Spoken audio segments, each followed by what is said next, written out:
Hello everyone. Error detection के अब तक हम 700 सवाल कर चुके हैं। इस वीडियो में हम क्वेश्चन नंबर 701 से आगे कंटिन्यू करेंगे। चलिए शुरू करते हैं। क्वेश्चन नंबर 1 से लिखा है, in India there are many poors. भारत में बहुत सारे गरीब हैं। ये वाले सवाल हम कई दफा कर चुके हैं कि अगर हम कहीं पुअर कहें या अगर हम कहीं रिच कहें तो ये एक एडजेक्टिव होता है इंग्लिश में। हम जब भी कहीं पुअर कहते हैं तो हमें बताना पड़ता है हम किसकी बात कर रहे हैं। फॉर एग्जाम्पल मैं बोलूं पुअर स्टूडेंट या मैं बोलूं रिच मैन। अगर हमें इसे नाउन बनाने की जरूरत पड़े तो ऐसे केस में हम इसके आगे द लगा सकते हैं और हम कह सकते हैं द पुअर या द रिच। इससे होता यह है कि ये नाउन बन जाता है और ये पूरे के पूरे उस क्लास को दिखाता है जिस क्लास को आप गरीब या अमीर कह सकते हैं। ठीक है, ये इसे नाउन बनाने का तरीका है। अब मैं ये बातें क्यों बता रहा हूं, क्योंकि ऊपर में जो क्वेश्चन है उसे देखेंगे अगर आप तो लिखा है इन इंडिया, इन प्रीपोजिशन ये उसका object, there introductory subject, there are many poors. क्या लिखा हुआ था? In India there are many poors. अब देखो मैनी तो एक एडजेक्टिव है, इसे तो अपने आगे नाउन चाहिए। हम अगर गरीब लोगों की बात कर रहे हैं तो फिर पुअर्स बोल के कोई वर्ड थोड़ी ना होगा। पुअर तो एडजेक्टिव है, आप उसके आगे एस कैसे लगा सकते हो? तो पुअर्स तो नहीं हो सकता। अगर बहुत सारे लोग गंदे हैं तो हम उन्हें बैड्स थोड़ी बोल सकते हैं, बैड पीपल ही तो बोलेंगे। इसका मतलब है इसके आगे एस थोड़ी ना लग सकता है।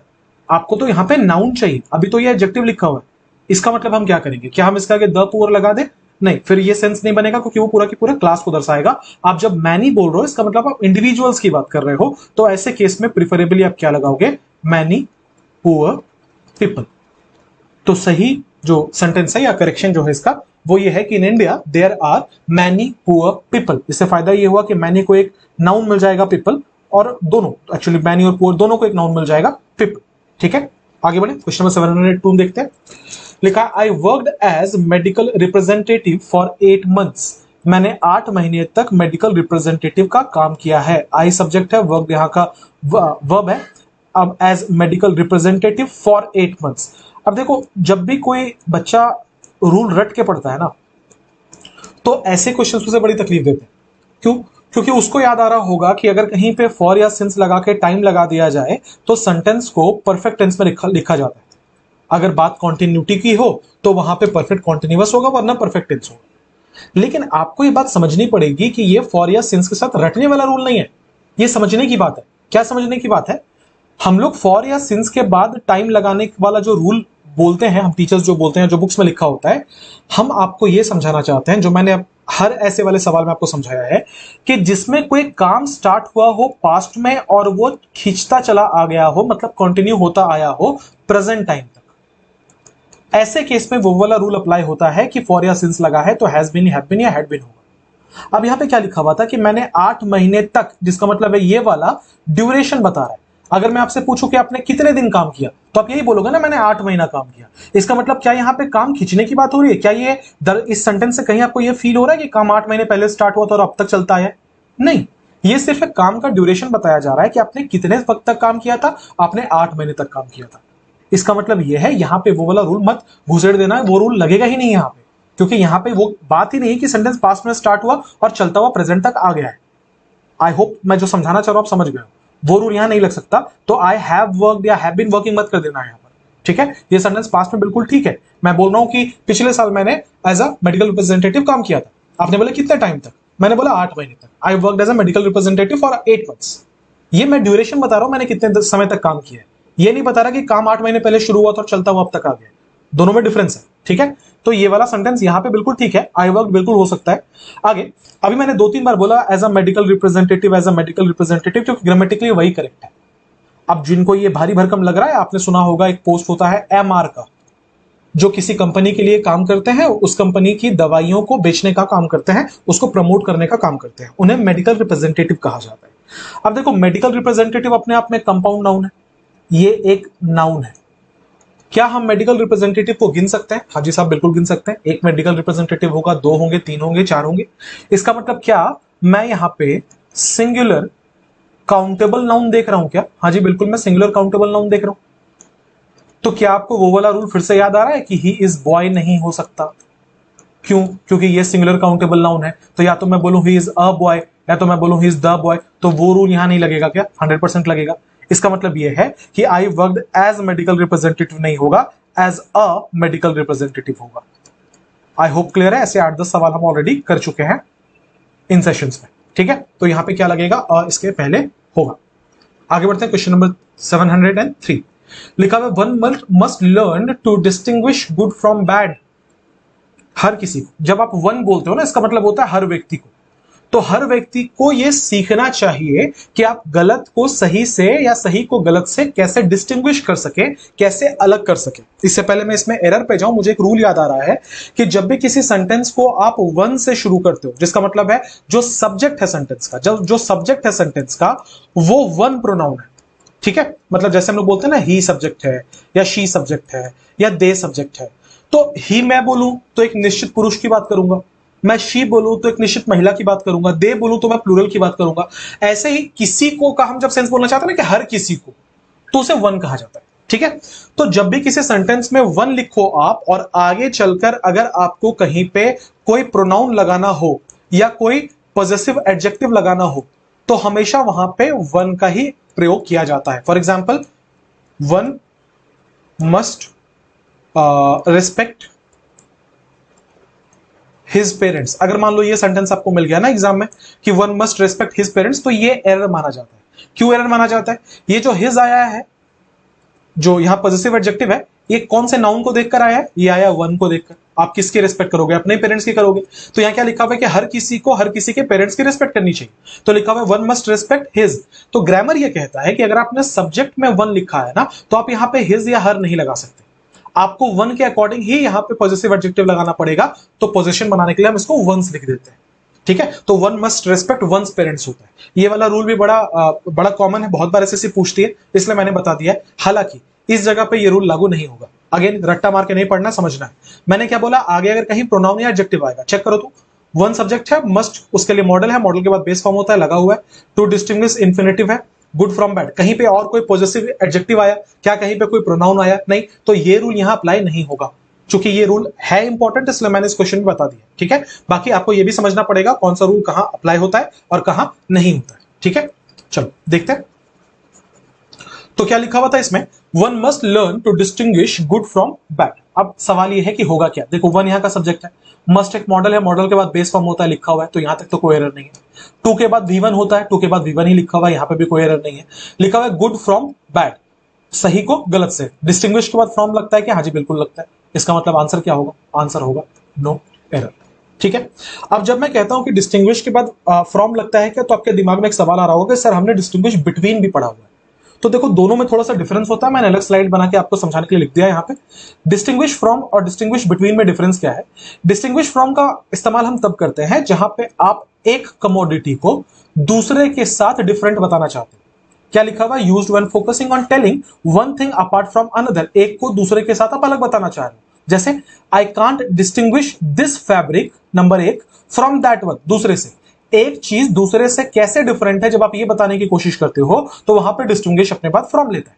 जबकि डिस्टिंग्विश बिटवीन का इस्तेमाल किया जाता है जब आप दो चीजों को आपस में कंपेयर कर रहे हैं। मैं क्या बोलना चाह रहा हूं समझना। मैं ये बोलना चाह रहा हूं कि एक नंबर का कंपैरिजन जब दो नंबर के साथ करोगे तो डिस्टिंग्विश फ्रॉम लगेगा। जब आप एक और प्लस दो को किसी चीज से कंपेयर कर रहे हो, मतलब इन दोनों को आप एक कमोडिटी मान रहे हो, तो ऐसे केस में वहां पे बिटवीन लगता है। जैसे can you distinguish between these two paintings, क्या आप दोनों पेंटिंग्स के बीच में अंतर कर पाएंगे? इसका मतलब यह है कि आप पहली पेंटिंग को दूसरे पेंटिंग के साथ कंपेयर नहीं कर रहे। वैसे केस में वहां पे डिस्टिंग्विश बिटवीन लगता है, ठीक है। डिस्टिंग्विश फ्रॉम भी होता है, डिस्टिंग्विश बिटवीन भी होता है। ये बहुत ही सटल डिफरेंस है, बहुत सूक्ष्म अंतर है। ये इंटरचेंजेबल भी है। बहुत जगह पे मैंने दोनों सिचुएशंस में डिस्टिंग्विश फ्रॉम भी देखा है और दोनों सिचुएशंस में डिस्टिंग्विश बिटवीन भी देखा है। तो आप ऐसे मान के चलो कि दोनों होता है, फ्रॉम भी होता है, बिटवीन भी होता है। बहुत किस्मत खराब हुई तो दोनों ऑप्शन में होगा, otherwise more often than not दोनों में से कोई एक होता है, ठीक है। अगर दोनों हुआ तो मैंने आपको डिफरेंस बता दिया है। आगे बढ़ेंगे, क्वेश्चन नंबर 704 लिखा है the children laughed at the clown. The children यहां का सब्जेक्ट है, लाफ्ड यहां का वर्ब है। लाफ्ड नोट डाल के लिखना, किसी के ऊपर हंसना is called laugh at someone, ठीक है। ये बड़ा इंपॉर्टेंट नोट है। ये जो प्रीपोजिशन है ना, ये आपके लिए जानना बहुत जरूरी है कि लाफ अपने बाद क्या लेता है? लाफ अपने बाद एट लेता है। किसी के ऊपर हंसना is called laugh at someone. तो क्या लिखा हुआ था, the children laughed at the clown.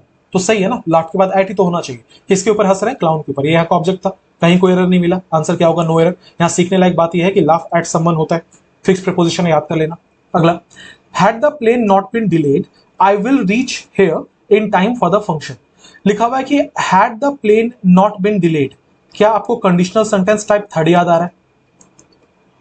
आपको याद आ रहा होगा कि अगर मैं इस सेंटेंस को लिखना चाहता जो हमारा कन्वेंशनल तरीका है उससे, तो इसको मैं लिखता कि इफ द प्लेन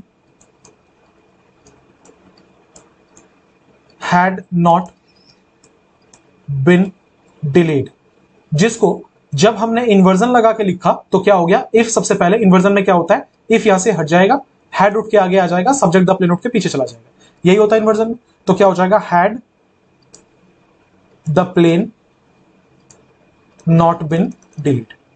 आगे की चीजें ये ऐसे क्यों लिखा है, मैंने वो एक्सप्लेन कर रहा था, इसमें इन्वर्जन लगा हुआ है। एक्चुअली सेंटेंस यही है कि if the plane had not been, यहां से इफ को हटा के इन्वर्जन लगा दिया गया। ये एक बात है समझने लायक।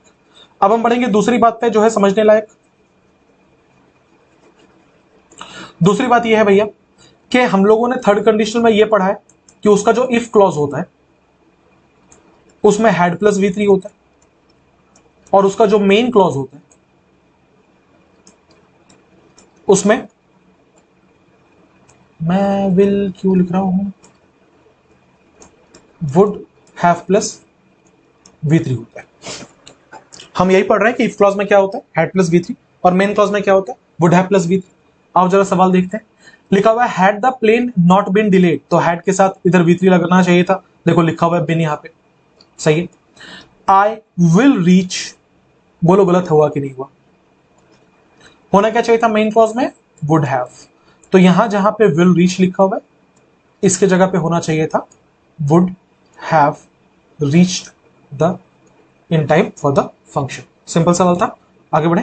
इन India hill station usually have beautiful sceneries. रटा रटाया सवाल है नाउन का, याद आ रहा होगा आपको, एक लिस्ट ऑफ वर्ड्स आपने पढ़ा होगा, मैंने भी शायद आपको पढ़ाया है कि बहुत सारे ऐसे वर्ड्स हैं इंग्लिश में जिनके आगे आप एस या ईएस नहीं लगा सकते। फॉर एग्जाम्पल सीनरी, सीनरीज नहीं होता, पोएट्री, फर्नीचर, एडवाइस, इंफॉर्मेशन, है, mischief, bread, luggage, baggage, postage, knowledge, wastage, equipment, evidence, work, news, bakery, ये सारे ऐसे वर्ड्स हैं जिनके आगे एस या ईएस नहीं लगाया जा सकता।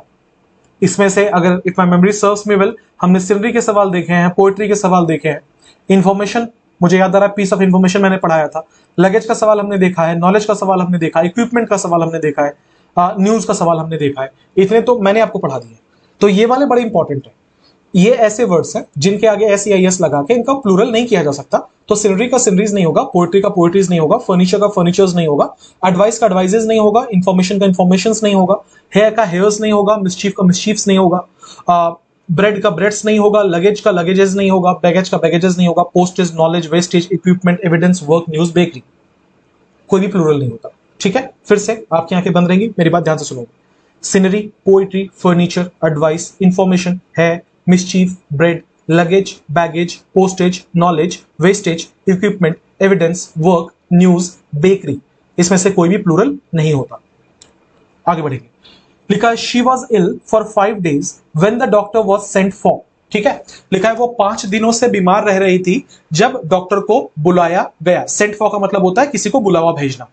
2 क्लॉज है यहाँ पे, पहला क्लॉज ये वाला है she was ill for 5 days, when यहाँ का कंजंक्शन है, दूसरा है when the doctor was sent for. ठीक है, तो लिखा है she was ill for 5 days, मैं अलग अलग करके लिख दे रहा हूं। लिखा हुआ है she was ill for 5 days when conjunction है, और फिर लिखा है the doctor was sent for. ठीक है, आराम से समझते हैं।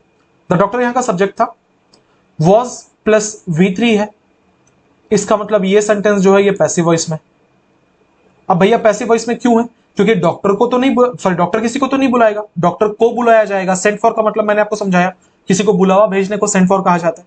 तो डॉक्टर को बुलवाया गया, डॉक्टर ने किसी को नहीं बुलाया। इसका मतलब ये जो सब्जेक्ट है हमारा डॉक्टर, ये डूअर नहीं है, ये रिसीवर ऑफ द एक्शन है। अगर रिसीवर ऑफ द एक्शन, इसका मतलब सेंटेंस कौन से वॉइस में होगा? पैसिव वॉइस में होगा। अगर सेंटेंस पैसिव वॉइस में होगा तो हमें क्या करना चाहिए भैया? हमें ये सेंटेंस को इस तरीके से लिखना चाहिए जो पैसिव वॉइस का स्ट्रक्चर को सेटिस्फाई करे। तो देखो उसी तरीके से लिखा है, वॉज के बाद V3 मतलब बी के बाद V3। तो ये वाला पार्ट तो बिल्कुल ठीक है। इसका मतलब हमें इस जगह पे कोई एरर नहीं मिल रहा, ठीक है। यहां पे देखते हैं वरना नो एरर होगा। अब जरा आ जाओ इस वाले पोर्शन पे, क्या लिखा हुआ है? She was ill for 5 days, वो 5 दिनों से बीमार थी। She was ill for 5 days. अब ध्यान से मेरी बात को सुनेंगे। शी क्या है? सब्जेक्ट है। वॉज क्या है? लिंकिंग वर्ब है। क्या थी? बीमार थी। कितने दिनों से थी? 5 दिनों से थी। क्या यहां पे जो क्वेश्चन नंबर 1 में मैंने आपको बताया था, क्या यहां पे वो वाला सेंस आ रहा है कि कोई ऐसी घटना है जो कि पास्ट में स्टार्ट हुई और चलती चलती वो प्रेजेंट टाइम तक आ गई? हाँ जी, ऐसा ही कुछ लग रहा है। लिखा हुआ है कि डॉक्टर को बुलवाया गया, जिस दिन डॉक्टर को बुलवाया गया उस दिन से 5 दिन से लगातार वो बीमार थी। मतलब अगर डॉक्टर को 25 तारीख को बुलवाया गया था तो वो 20 तारीख से बीमार थी। इसका मतलब यह है भैया कि अगर वो इतने दिनों से लगातार बीमार थी तो घटना पास्ट में स्टार्ट हुई और खींचते चली आ गई होगी। तो बताओ यहां पे पास्ट परफेक्ट स्ट्रक्चर होना चाहिए कि नहीं होना चाहिए? पास्ट परफेक्ट कॉन्टिन्यूअस का स्ट्रक्चर होना चाहिए कि नहीं होना चाहिए? यहां पे क्या लगा हुआ है? सिंपल पास्ट लगा हुआ है, वॉज लगा हुआ है। ये तो गलत है। होना क्या चाहिए था कि शी हैड बिन इल। क्या होना चाहिए था परफेक्ट के स्ट्रक्चर में? कि शी हैड बिन इल। अब आप बोलोगे सर यहां पे कॉन्टिन्यूअस होगा, कॉन्टिन्यूअस होने के लिए कोई एक्शन भी तो चाहिए। बीमार होना कोई एक्शन तो है नहीं, ये तो स्टेट बता रहा है, अवस्था बता रहा है कि वो कैसी थी, वो बीमार थी। लेकिन बीमार होने की घटना चलती आई थी 5 दिन से। इसका मतलब घटना पहले स्टार्ट हुई थी और कुछ समय तक कंटिन्यू हुई थी। वो बताने के लिए हमें पास्ट परफेक्ट का स्ट्रक्चर का इस्तेमाल करना चाहिए। तो हमने क्या लिखा है? हैड लिखा है, हैड के बाद V3 बिन लिखा है, जो स्टेट बताने के काम में आता है। तो क्या हो जाएगा? शी हैड बिन इल। बहुत बढ़िया सवाल था। अच्छा, अभी मैंने आपको समझाया था कि सेंट फॉर जो है इसका मतलब होता है बुलावा भेजना। जो बातें मैंने बोली है वो यहां पे लिखी हुई है, आप इस पीडीएफ को पढ़ लेना। यहां से अगर नोट्स बनाने की जरूरत पड़े तो बना लेना। मेरा नहीं ख्याल, एक ही बात है, सिंपली किसी को बुलावा भेजने को सेंट फॉर कहा जाता है, ठीक है। 708 लिखा है the United Nations inquired for a cease fire. लिखा है यूनाइटेड नेशंस, यहां का सब्जेक्ट है। इंक्वायर्ड फॉर, देखो कंट्री के नाम के आगे द नहीं लगता, लेकिन मैंने आपको पढ़ाया है the Philippines, the United Nations, the United states. चूंकि ये कलेक्शन है कंट्रीज का, इसके आगे द लग सकता है।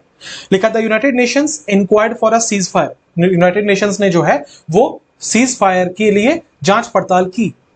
सीज फायर का मतलब होता है युद्ध विराम, जब दो देश लड़ना बंद कर दे। उसकी इंक्वायरी क्यों करेगा? होना क्या चाहिए था? यूनाइटेड नेशंस ने ये डिमांड किया है कि सीज फायर लागू हो, यही ना। कोई ऐसा हो सकता है कि यूनाइटेड नेशंस ने जांच पड़ताल की, हाजी भैया सीज फायर कितने किलो दिए? कोई सेंस है इस बात का? इंक्वायर्ड फॉर क्यों होगा यहां पे?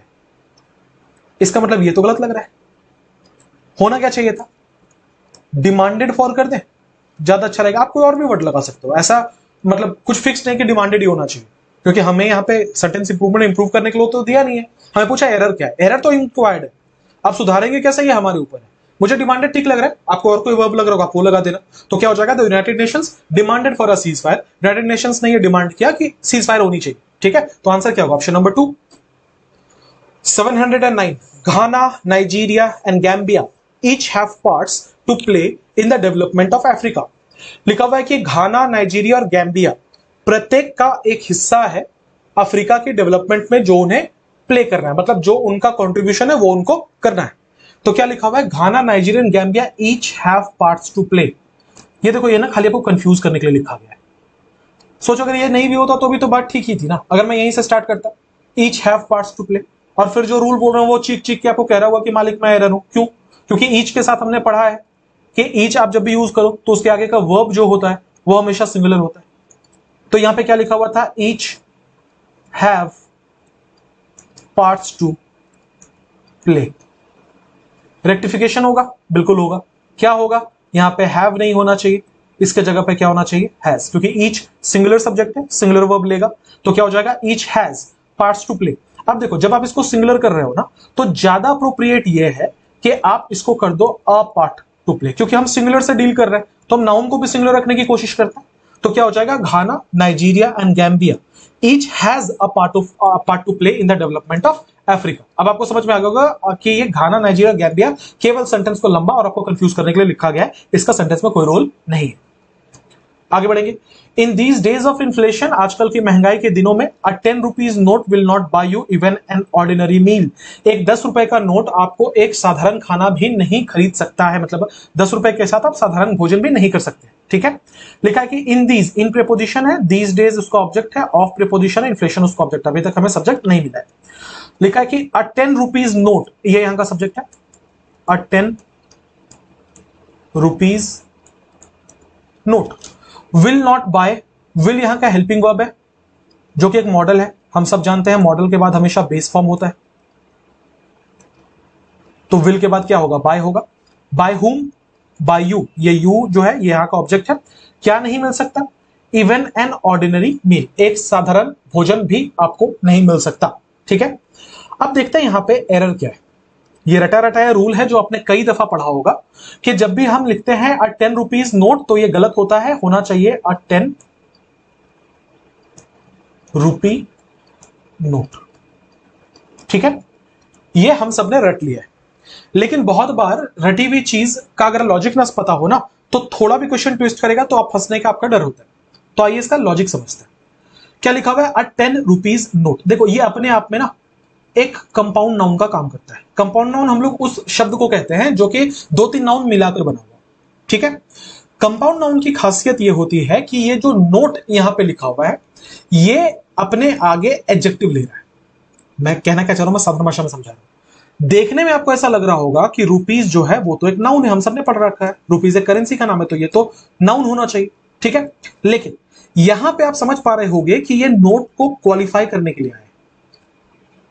कितने रुपए का नोट है, 10 रुपए का नोट है, तो ये बात तो फिक्स्ड है कि ये वाला एडजेक्टिव है। अच्छा, नोट क्या है, रुपी का नोट है, इसका मतलब ये वाला भी जो है ये एडजेक्टिव है। तो अगर मैं आपको थोड़ी साधारण भाषा में समझाना चाहूं तो मैं ये बोल रहा हूं कि 10 रुपीज, ये दोनों इस सेंटेंस में एडजेक्टिव का काम कर रहे हैं जिसका नाउन है नोट। अब बताओ दुनिया का ऐसा कौन सा एडजेक्टिव है जो प्लूरल हो सकता है। सिंगुलर या प्लूरल होना किसी नाउन की क्वालिटी होती है, किसी एडजेक्टिव की नहीं। इसका मतलब यह है कि ये जो 10 रुपीज लिखा हुआ है ना, ये यहां पे एडजेक्टिव का काम कर रहा है, ये सिंगुलर ही हो सकता है, इसीलिए 10 रुपीज नहीं होता, 10 रुपी होता है।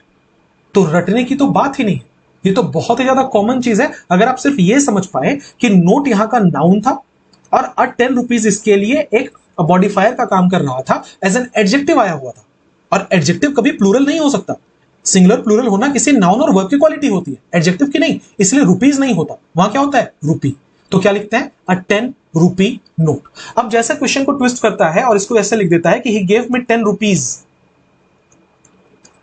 तो इसको मैंने बड़े सारे लोगों को ऐसे समझाते देखा है कि देखो अगर इसके बाद कोई नाउन लगा होगा तो ये सिंगुलर होगा, नाउन नहीं लगा होगा तो ये प्लूरल होगा। जब ये वाला स्ट्रक्चर हो कि एक ए एन द करके कुछ हो, बीच में कोई नंबर हो, फिर एक नाउन हो, फिर एक नाउन हो, तो ये नाउन सिंगुलर, ऐसे क्यों पढ़ना है। जब उसका लॉजिक है, जब रीजन है तो रीजन से समझते हैं ना, याद रखने की जरूरत ही नहीं पड़ेगी। इसमें रुपी प्लूरल ठीक है, क्यों प्लूरल ठीक है, क्योंकि अभी आप बताओ क्या ये एडजेक्टिव है। अगर ये एडजेक्टिव है तो ये कौन से नाउन को क्वालिफाई करने के लिए आ रहा है, नहीं है ना। 10 रुपीज में तो कोई नाउन है ही नहीं, इसका मतलब रुपीज यहां पे नाउन जैसा काम कर रहा है। अगर रुपीज यहां पे नाउन जैसा काम कर रहा है फिर तो ये सिंगुलर प्लूरल दोनों हो सकते हैं, और हम जब 10 की बात करेंगे तो प्लूरल ही होगा। इसमें और इसमें क्या फर्क है, 10 रुपीज के बाद नोट लगा हुआ है। अब चूंकि नोट यहां का नाउन आ गया तो ये रुपीज क्या बनेगा, एडजेक्टिव बनेगा। जैसे ही एडजेक्टिव बना इसको सिंगुलर रखना जरूरी है, तो क्या करेंगे, 10 रुपी करेंगे। बात समझ में आ रही है। अभी मैं क्लास में ये पढ़ा रहा था तो एक बच्चे ने बोला कि सर ये वाला स्ट्रक्चर जो है, मैं ऑफलाइन क्लास में पढ़ा था, एक बच्चे ने बोला कि सर ये वाला स्ट्रक्चर बहुत रेयरली देखे, पर ये सही नहीं है, आपने बहुत बार देखा है। बताऊं कैसे, क्या आपने ये वाला नाम सुना है, द कपिल शर्मा शो। बड़ा फेमस, ऑलमोस्ट इंडिया का शायद सबसे फेमस शो है द कपिल शर्मा शो, सुना है। अब अगर मैं किसी बच्चे से पूछूं, जैसे मैंने उनसे पूछा कि आप मुझे ये बात बताओ इस सेंटेंस में कितना नाउन है, तो उसने बोला कि सर कपिल शर्मा एक व्यक्ति का नाम है तो एक नाउन तो ये हो गया, और दूसरा शो का एस लगा के प्लूरल कर सकता तो दूसरा नाउन ये हो गया। बच्चे ने बोला बिल्कुल ठीक है, लेकिन आप अगर इसकी फंक्शनैलिटी देखो तो वही वाली बात है जो ऊपर वाले सेंटेंस में। द कपिल शर्मा शो में ये जो शो है ना, ये यहां का नाउन है। ये जो कपिल शर्मा है ये एक्चुअली यहां पे एडजेक्टिव का काम कर रहा है। मतलब मैं एक टीचर हूं, ये मेरा प्रोफेशन है, लेकिन मैं इंसान हूं पहले। उसी तरीके से ये पहले एक नाउन है, जैसे मैं इंसान हूं, लेकिन प्रोफेशन क्या है, सेंटेंस में क्यों आ रहा है, एक एडजेक्टिव का काम कर रहा है। जैसे मैं एक टीचर हूं, वो मेरा काम है, मेरी दोनों आइडेंटिटी है ना, कि मैं इंसान भी हूं और मैं टीचर भी हूं, तो इसके दो आइडेंटिटी है। अलग अगर लिख दो तो ये नाउन भी है, लेकिन जब इसको इस वाले फ्रेज में लिखो तो ये एडजेक्टिव का काम कर रहा है। क्यों? क्योंकि मैं पूछूं किसका शो है, आप बोलोगे कपिल शर्मा का शो है, मैं रानी मुखर्जी कर देता हूं, मैं अमिताभ बच्चन कर देता हूं, मैं सुनील गावस्कर कर देता हूं, बदलेगा नहीं, बदलेगी ना चीजें। इसका मतलब यह है कि किसका शो है, कपिल शर्मा का शो है, तो ये क्या कर रहा है, एडजेक्टिव का काम कर रहा है। सेम चीज यहां पे भी आ रहा है। ठीक है, आई होप ये क्वेश्चन भी क्लियर है आपको। 711 पे आते हैं, लिखा है most of my friends heard the earthquake but I was totally unaware of it. ज्यादा करके मेरे जो दोस्त हैं उन्होंने भूकंप सुना था, लेकिन मैं उससे बिल्कुल अज्ञात था, मैं उससे बिल्कुल अनअवेयर था। अब आप खुद बताओ कॉमन सेंस लगा के, भूकंप कोई सुनने वाली चीज है? कितने ऐसे भूकंप होंगे जिसमें आवाज आती है? शायद बहुत हाई रिक्टर स्केल का हो तो आ भी जाए, वरना भूकंप पे आवाज थोड़ा ना आती है। इसका मतलब यह है यहां पे जो वर्ड लिखा हुआ है हर्ड, ये सही नहीं लग रहा। दूसरा क्या है, लिखा हुआ टोटली अनअवेयर। अनअवेयर का मतलब होता है आपको जो चीज पता ना चले। अगर मैं यहां पे हर्ड लिखूंगा फिर तो यहां सुनने जैसा कोई वर्ड आना चाहिए ना, कि मेरे ज्यादातर दोस्तों ने अर्थक्वेक सुना था पर मैं नहीं सुन पाया। मैं ये थोड़ी बोलूंगा कि मुझे पता नहीं चला। आप जब कहते हो पता नहीं चला, इसका मतलब यहां पे फील जैसा वर्ड आना चाहिए, कि मेरे ज्यादातर दोस्तों ने अर्थक्वेक को महसूस किया लेकिन मुझे पता ही नहीं चली, मुझे भनक ही नहीं लगी। इसका मतलब हर्ड यहां पे गलत वर्ड है। यहां पे क्या होना चाहिए था, इसका पास्ट कर देंगे, फेल्ट होना चाहिए था, कि most of my friends felt the earthquake. अब आप बोलोगे सर इसमें एरर कैसे हो सकता है, ये तो अंडरस्टैंडिंग की बात है। बात वही है, देखो ऐसे क्वेश्चंस अगर आ गए तो किस्मत खराब है फिर आपकी, क्योंकि ये एग्जाम में पकड़ ही नहीं पाएगा बच्चा। जब बैठेगा उसको उतना एग्जाम में इतने प्रेशर सिचुएशन में ये कौन सी फीलिंग पे वर्ब लगेगा, ये थोड़ी ना पूछा जाना चाहिए। ग्रामर के रूल्स पूछो यार। 712, he works as if the earth belonged to him. ये आपने पढ़ा होगा कि एज इफ और एज दो इमेजिनेशन को शो करता है, और अगर ये इमेजिनेशन अनरियल हुई तो ये जो भी आप वर्ब लिखोगे वो पास्ट सब्जंक्टिव मूड में होना चाहिए, जिसका मतलब यह है कि V2 होना चाहिए या फिर वर होना चाहिए। ठीक है, अब देखो क्या लिखा हुआ, ही वॉक्स एज इफ, वो ऐसे चलता है जैसे कि, the earth belong to him, वो ऐसे चलता है जैसे कि पूरी की पूरी दुनिया उसी की है। तो बताओ पूरी की पूरी दुनिया किसी व्यक्ति की होना पॉसिबल है? इसका मतलब क्या इसमें हम इमेजिनरी बात कर रहे हैं? हाँ जी साहब, हम इमेजिनरी बात कर रहे हैं। क्या ये बात अनरियल भी है? हाँ जी साहब, अनरियल भी है, कि दुनिया तो एक व्यक्ति की हो नहीं सकती। इसका मतलब इसमें पास्ट सब्जंक्टिव लगना चाहिए? हाँ जी लगना चाहिए। इसका मतलब मेन वर्ब V2 या वर्ब में होना चाहिए, तो देखो यहां V2 यूज्ड है कि नहीं है? बिल्कुल यूज्ड है। इससे कुछ फर्क नहीं पड़ता कि यहां प्रेजेंट टेंस लिखा हुआ है, यहां वॉक्स लिख दो, यहां वॉक्ड लिख दो, यहां विल वॉक लिख दो। अगर ये वाली बात अनरियल है तो ये हमेशा पास्ट सब्जेक्टिव होगा, जिसका मतलब है या तो V2 होगा या तो वर होगा। तो आंसर क्या होना चाहिए? आंसर होना चाहिए option number 4, no error. 713, many a man have come to India from Bangladesh to live here permanently. ये वाला क्वेश्चन हमने बहुत बार किया है, तो मैं बहुत तेजी से इस क्वेश्चन से गुजरूंगा कि ए और एन अगर हो मैनी के बाद तो इसके बाद का नाउन भी सिंगुलर होगा और इसके बाद का वर्ब भी सिंगुलर होगा, पढ़ाया है। तो क्या लिखा हुआ है, मैनी अ मैन हैव कम नहीं होगा भैया, हैज कम होगा। ठीक है, मैन बिल्कुल ठीक है। Our football team comprises of 11 skilled players. रटा रटाया सवाल देखो, कंप्रीजेस कंसिस्ट ऑफ, इस पे बड़ा सवाल एसएससी पूछती है। कंप्रीजेस एक ट्रांजिटिव वर्ब है जिसका मतलब होता है किसी चीज से बने होना, इसके साथ कभी कोई प्रीपोजिशन नहीं आता। तो अगर मैं इस सेंटेंस को रेक्टिफाई करने जाता तो मैं दो तरीके से रेक्टिफाई कर सकता था, या तो मैं इसको बोलूं कि our football team comprises 11 skilled players, पहला तो ये है। दूसरा ये है कि मैं कंप्रीजेस को ही बदल दूं और मैं यहां पे कंसिस्ट ऑफ कर दूं, ये भी करेक्शन है कि our football team comprises of 11 skilled players. आपको दोनों में से जो ठीक लगता है आप उस तरीके से आंसर कर सकते हैं। ठीक है, एरर कौन से पार्ट में? एरर है सेकंड पार्ट में। 715, knowledge and wisdom makes an individual truly complete and self assured. लिखा है कि नॉलेज और विजडम मतलब जो ज्ञान है और जो चतुराई है, ये किसी भी इंडिविजुअल को पूरी तरीके से सेल्फ अस्योर्ड बनाती है। ठीक है, कंप्लीट बनाती है और सेल्फ अस्योर्ड बनाती है। तो लिखा है कि नॉलेज एंड विजडम। अच्छा, क्या ये दोनों एक ही चीज है? नहीं, दोनों अलग अलग कमोडिटीज हैं, दोनों अलग अलग नाउन है, नॉलेज एंड विजडम। अच्छा, दोनों के दोनों अनकाउंटेबल चीजें हैं, तो ये भी सिंगुलर है और ये भी सिंगुलर है। लेकिन मुद्दे की बात यह है कि दोनों एंड से जुड़े हुए, तो दो अनकाउंटेबल चीज को भी अगर एंड से जोड़ेंगे तो हमारा सब्जेक्ट तो प्लूरल ही हो गया ना। फिर अगर हमारा सब्जेक्ट प्लूरल हो गया तो आगे हम जो वर्ब लगाएंगे वो भी क्या होना चाहिए, प्लूरल होना चाहिए कि नहीं होना चाहिए। अगर ये चीज प्लूरल होना चाहिए तो यहां पे लिखा हुआ था मेक्स, मेक्स है वर्ब का पांचवा फॉर्म, होना क्या चाहिए था इसकी जगह पे मेक, जो कि हो जाएगा पहला फॉर्म, तो आंसर होगा मेक्स की जगह पे मेक। 716 पे बढ़ते, लिखा है one of the boys who always give the correct answer is Samuel. बहुत सारे बच्चे जो हैं वो करेक्ट आंसर देते हैं, उनमें से एक जो है वो सैमुअल है। बड़ा खूबसूरत सवाल है, ध्यान से सुनना मेरी बात को। लिखा है कि वन ऑफ द बॉयज, दो तीन रूल लग रहे हैं, मैं सारे रूल्स बता रहा हूं। क्या था कि वन ऑफ के बाद जो नाउन होगा ये नाउन प्लूरल होना चाहिए, और इसके बाद जो वर्ब होगा ये वर्ब सिंगुलर होना चाहिए। ये वाला रूल याद आ रहा है, ठीक है। पहले इस रूल को चेक कर लेते हैं। लिखा है one of the boys, one of के बाद बॉयज लगा हुआ है, ये बिल्कुल जस्टिफाइड है।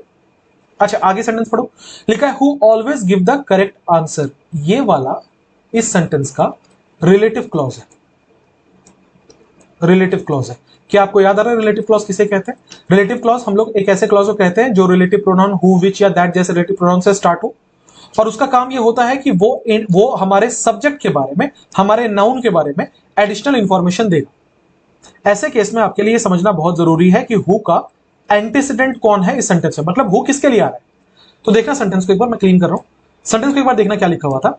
लिखा है कि वन ऑफ द बॉयज, ठीक है, who always give the correct answer.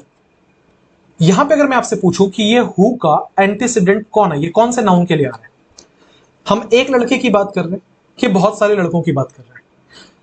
जो मुझे समझ में आया सेंटेंस पढ़ के, और आपको भी समझ में आया होगा कि यहां पे ये कहा जा रहा है कि बहुत सारे ऐसे लड़के हैं जो कि सही जवाब दे रहे हैं, उनमें से एक सैमुअल है। इसका मतलब ये जो ऑलवेज गिव करेक्ट आंसर है ये बॉयज के लिए आ रहा है। तो अगर मैं आपसे पूछूं कि हु का एंटीसीडेंट कौन है, कौन से नाउन के लिए आ रहा है, तो ये बॉयज के लिए आ रहा है, ठीक है। इस बात का ध्यान रखेंगे। आगे बढ़ते हैं, who always give the correct answer is Samuel, is Samuel. ये मैंने पहले भी आपको बताया है कि हु जो रिलेटिव क्लॉज होते हैं, आमतौर पर आप अगर सेंटेंस में इनको ना भी लिखो तो कुछ फर्क नहीं पड़ेगा। मैं कहना ये चाह रहा हूं कि who always give the correct answer अगर नहीं भी होता तो भी हमारा सेंटेंस केवल ये लिखा होता ना कि one of the boys is Samuel, तो ग्रामेटिकली मीनिंगफुल नहीं, पर ग्रामेटिकली एक sentence correct. One of the boys is Samuel, one of के बाद का नाउन हमेशा प्लूरल होता है तो देखो प्लूरल लिखा हुआ है, इसके बाद का वर्ब हमेशा सिंगुलर होता है तो देखो सिंगुलर लिखा हुआ है। इसका मतलब ग्रामेटिकली तो ये बिल्कुल करेक्ट है।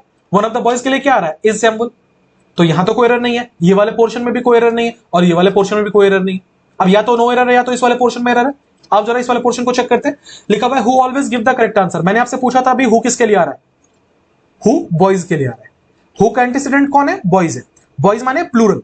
अब आगे जो वर्ब आएगा, कौन सा वर्ब यहां पे आ रहा है, गिव आ रहा है। गिव क्या है, वर्ब का पहला फॉर्म जो कि प्लूरल होता है। अच्छा ये गिव का सब्जेक्ट कौन है, अगर ये वर्ब है तो किसी सब्जेक्ट के लिए आया होगा, कौन सा सब्जेक्ट के लिए आ रहा है, हु के लिए आ रहा है। हु का एंटीसीडेंट कौन है, बॉयज, तो क्या मैं ऐसे बोलूं कि बॉयज के लिए गिव आ रहा है, बात तो वही है, बॉयज के लिए गिव आ रहा है, तो बॉयज भी प्लूरल गिव भी प्लूरल, यहां भी कोई एरर नहीं है। आंसर क्या होगा, नो एरर। क्लियर हुआ आपको? अब ये क्वेश्चन मैंने क्यों बोला कि बढ़िया सवाल है, क्योंकि एसएससी ने इसका आंसर गलत दिया है। आप आज भी अगर गूगल करोगे तो इसका आंसर आपको गलत मिलेगा, ठीक है। करेक्शन बहुत कम वेबसाइट से इसका करेक्शन प्रॉपरली दिया है। आंसर है इसका नो एरर। सब आपको ये बताएंगे कि यहां पे गिव्स होना चाहिए क्योंकि हु वन के लिए आ रहा है, जबकि आपको ये सेंटेंस पढ़ के समझ में आ गया होगा कि ये हु का एंटीसीडेंट बॉयज है, ठीक है। क्योंकि बॉयज प्लूरल है तो यहां पे गिव होना चाहिए। आगे बढ़ेंगे, question number 717, it is high time we renovate our old house. ये तो हमने कितनी बार पढ़ा है कि it is time, it is high time, it is about time के साथ हमेशा वर्ब का दूसरा फॉर्म आता है, क्योंकि यह पास्ट सब्जेक्टिव मूड में होता है कि हमें अब वो कर लेना चाहिए जो हमें इतने दिन से नहीं किया, एक तरीका का इमेजिनेशन। तो क्या हो जाएगा, it is high time we renovate. बच्चा वाला सवाल है, रेनोवेट नहीं होगा, रेनोवेटेड होगा। 718, headmaster has instructed the teachers to follow the rules of the school. लिखा हुआ हेडमास्टर सिंगुलर है तो उसके लिए हैज आया है, हैज के बाद V3 आना चाहिए, बिल्कुल ठीक है। किनको इंस्ट्रक्ट किया है, द टीचर्स को। क्या इंस्ट्रक्ट किया है, टू फॉलो, टू के बाद V1 आना चाहिए, बिल्कुल ठीक है। क्या फॉलो करने के लिए, the rules of the school, बिल्कुल ठीक है, कहीं कोई एरर नहीं है, पर एरर हमें पहले ही वर्ड में मिल गया था। लिखा है हेडमास्टर, फिर से वही वाली बात है, क्या ये सिंगुलर है, हाँ जी सिंगुलर है। क्या ये सिंगुलर काउंटेबल नाउन है, हाँ जी ये सिंगुलर काउंटेबल नाउन है। तो मैं बोलूं आई एम बॉय, ना, मुझे या तो बोलना पड़ेगा आई एम अ बॉय, या तो अगर मैं पहले अपना जिक्र कर चुका हूं तो मैं बोलूंगा आई एम द बॉय। इसके आगे कोई ना कोई आर्टिकल तो लगाना पड़ेगा ना, तो हेडमास्टर नहीं होगा, क्या होगा? The headmaster. तो एरर है फर्स्ट पार्ट में, इसके आगे द लगाना जरूरी है। 719 पे बढ़ते हैं। लिखा है the first inning of the match was very sensational. जो पहला इनिंग था मैच का वो बहुत ही ज्यादा सेंसेशनल था।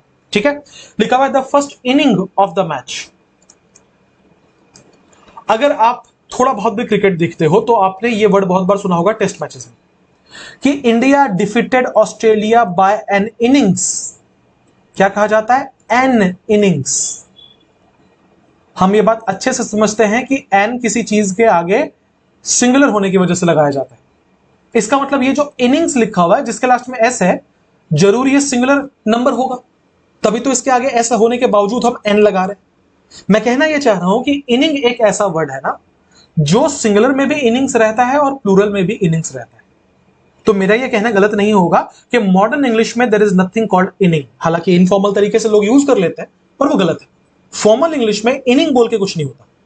अगर एक इनिंग्स है मतलब एक पारी है तो भी उसे इनिंग्स बोलेंगे, एक से ज्यादा पारी है तो भी उसे इनिंग्स बोलेंगे। मुझे याद आ रहा है पिछले वीडियो में हमने कुछ वर्ब्स कवर किए थे जिसमें डियर था, शिप था, fish, aircraft, species, series, crew, jury, council. Innings last उस वाले स्लाइड में नहीं था, इसमें मैंने ऐड कर दिया इनिंग्स भी आपके लिए। ये सारे ऐसे वर्ड हैं जिनके आगे एस या एस नहीं लगाना होता। अगर आप एक की बात करो या आप एक से ज्यादा की बात करो, ये यही फॉर्म में रहेंगे। मैंने अगर एक डियर देखा तो भी वो एक डियर है, एक से ज्यादा मैंने देखा तो भी वो डियर ही है, डियर्स नहीं है। मैंने अगर एक भेड़ पकड़ा तो वो भी शिप है, अगर एक से ज्यादा तो भी वो शीप ही है, शीप्स नहीं होता। ठीक है, तो यहां पे इनिंग्स होगा, इनिंग बोल के कुछ नहीं होता। सो यहां पे इनिंग के जगह पे इनिंग्स होना चाहिए। आगे बढ़ेंगे, 720 पे आएंगे। लिखा है कि how long it takes to travel from Chennai to Trichy by train. लिखा हुआ है हाउ लॉन्ग इट टेक्स। देखिए, हाउ लॉन्ग इट टेक्स, क्या मैंने आपको यह बात समझाई है कि किसी भी सेंटेंस में को अगर आप इंट्रोगेटिव करना चाहो तो पहले वर्ब होता है और बाद में सब्जेक्ट? क्या ये रूल मैंने आपको बताया है? फॉर एग्जाम्पल अगर मैं बोलूं कि वेयर यू आर गोइंग, तो ये इनडायरेक्ट इंट्रोगेटिव है, इसके लास्ट में आप क्वेश्चन मार्क नहीं लगा सकते और ये अपने आप में कंप्लीट भी नहीं है, इसके पहले कोई ना कोई क्लॉज रहा होगा। जबकि अगर मुझे इंट्रोगेटिव लिखना है तो मुझे बोलना पड़ेगा वेयर आर यू गोइंग। ये इंट्रोगेटिव है।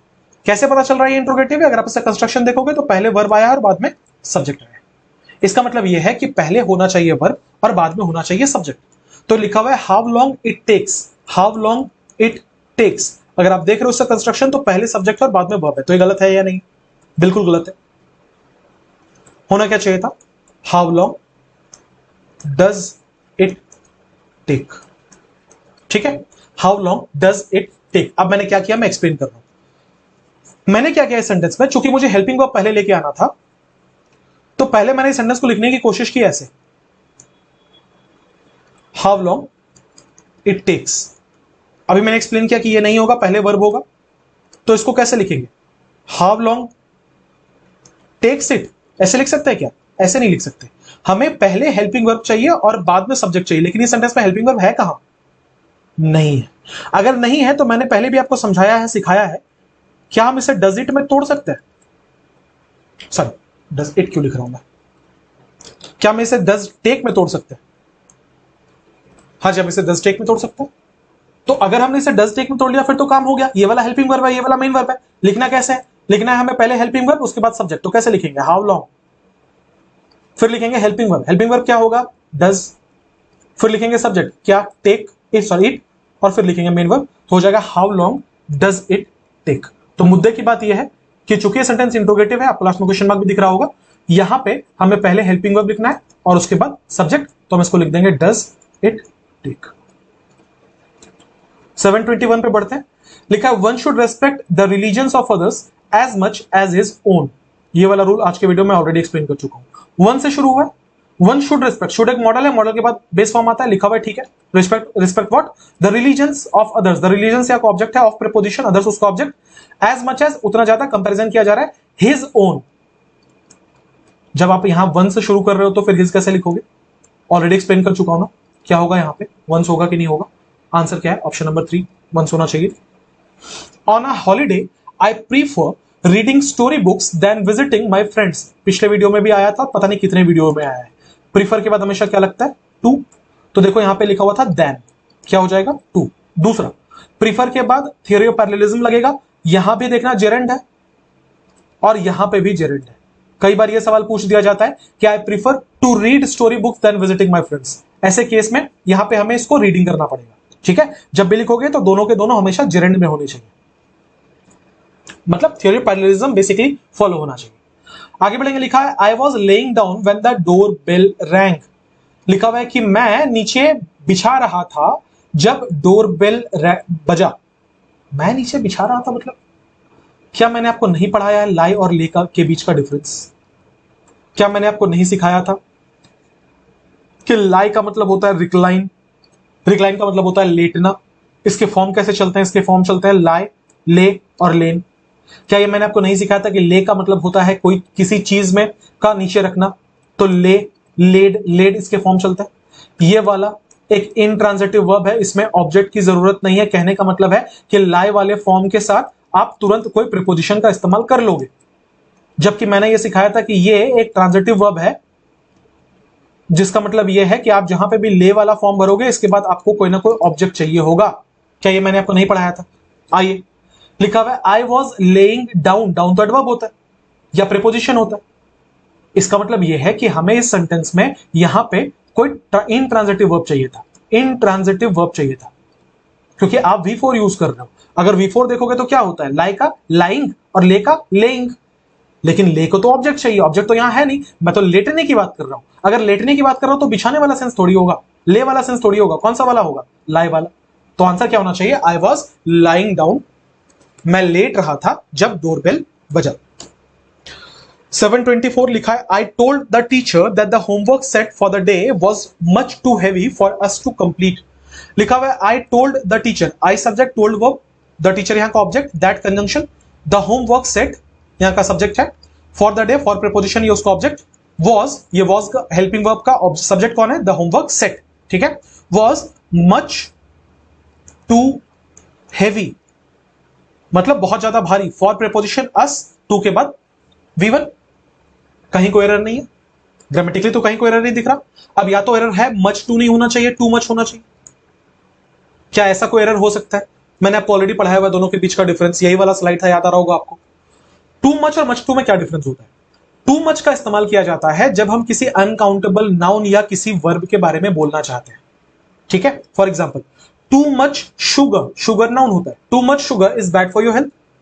या she talks too much, talks verb को क्वालिफाई करने के लिए आया है, ये वाला एक वर्ब होता है, जिसका मतलब है हम टू मच कहां लगाते हैं? हम टू मच लगाते हैं या तो किसी नाउन के साथ या तो किसी वर्ब के साथ। आगे बढ़ेंगे, मच टू कहां लगता है? इसका इस्तेमाल किया जाता है एडजेक्टिव या एडवर्ब को क्वालिफाई कराने के लिए। For example, the movie was much too long. ये लॉन्ग जो ये एडजेक्टिव है ना, ड्यूरेशन बताया जा रहा है कि बहुत लंबा है, इसका मतलब एडजेक्टिव के लिए आया है। The test is much too difficult for beginners. Difficult क्या है? एडजेक्टिव है, तो मच टू क्या आएगा? डिफिकल्ट इसके लिए आएगा, डिफिकल्ट के लिए आया है। जिसका मतलब यह है कि मच टू का इस्तेमाल किसको क्वालिफाई करने के लिए किया जाता है? या तो एक एडजेक्टिव को या तो एक एडवर्ब को।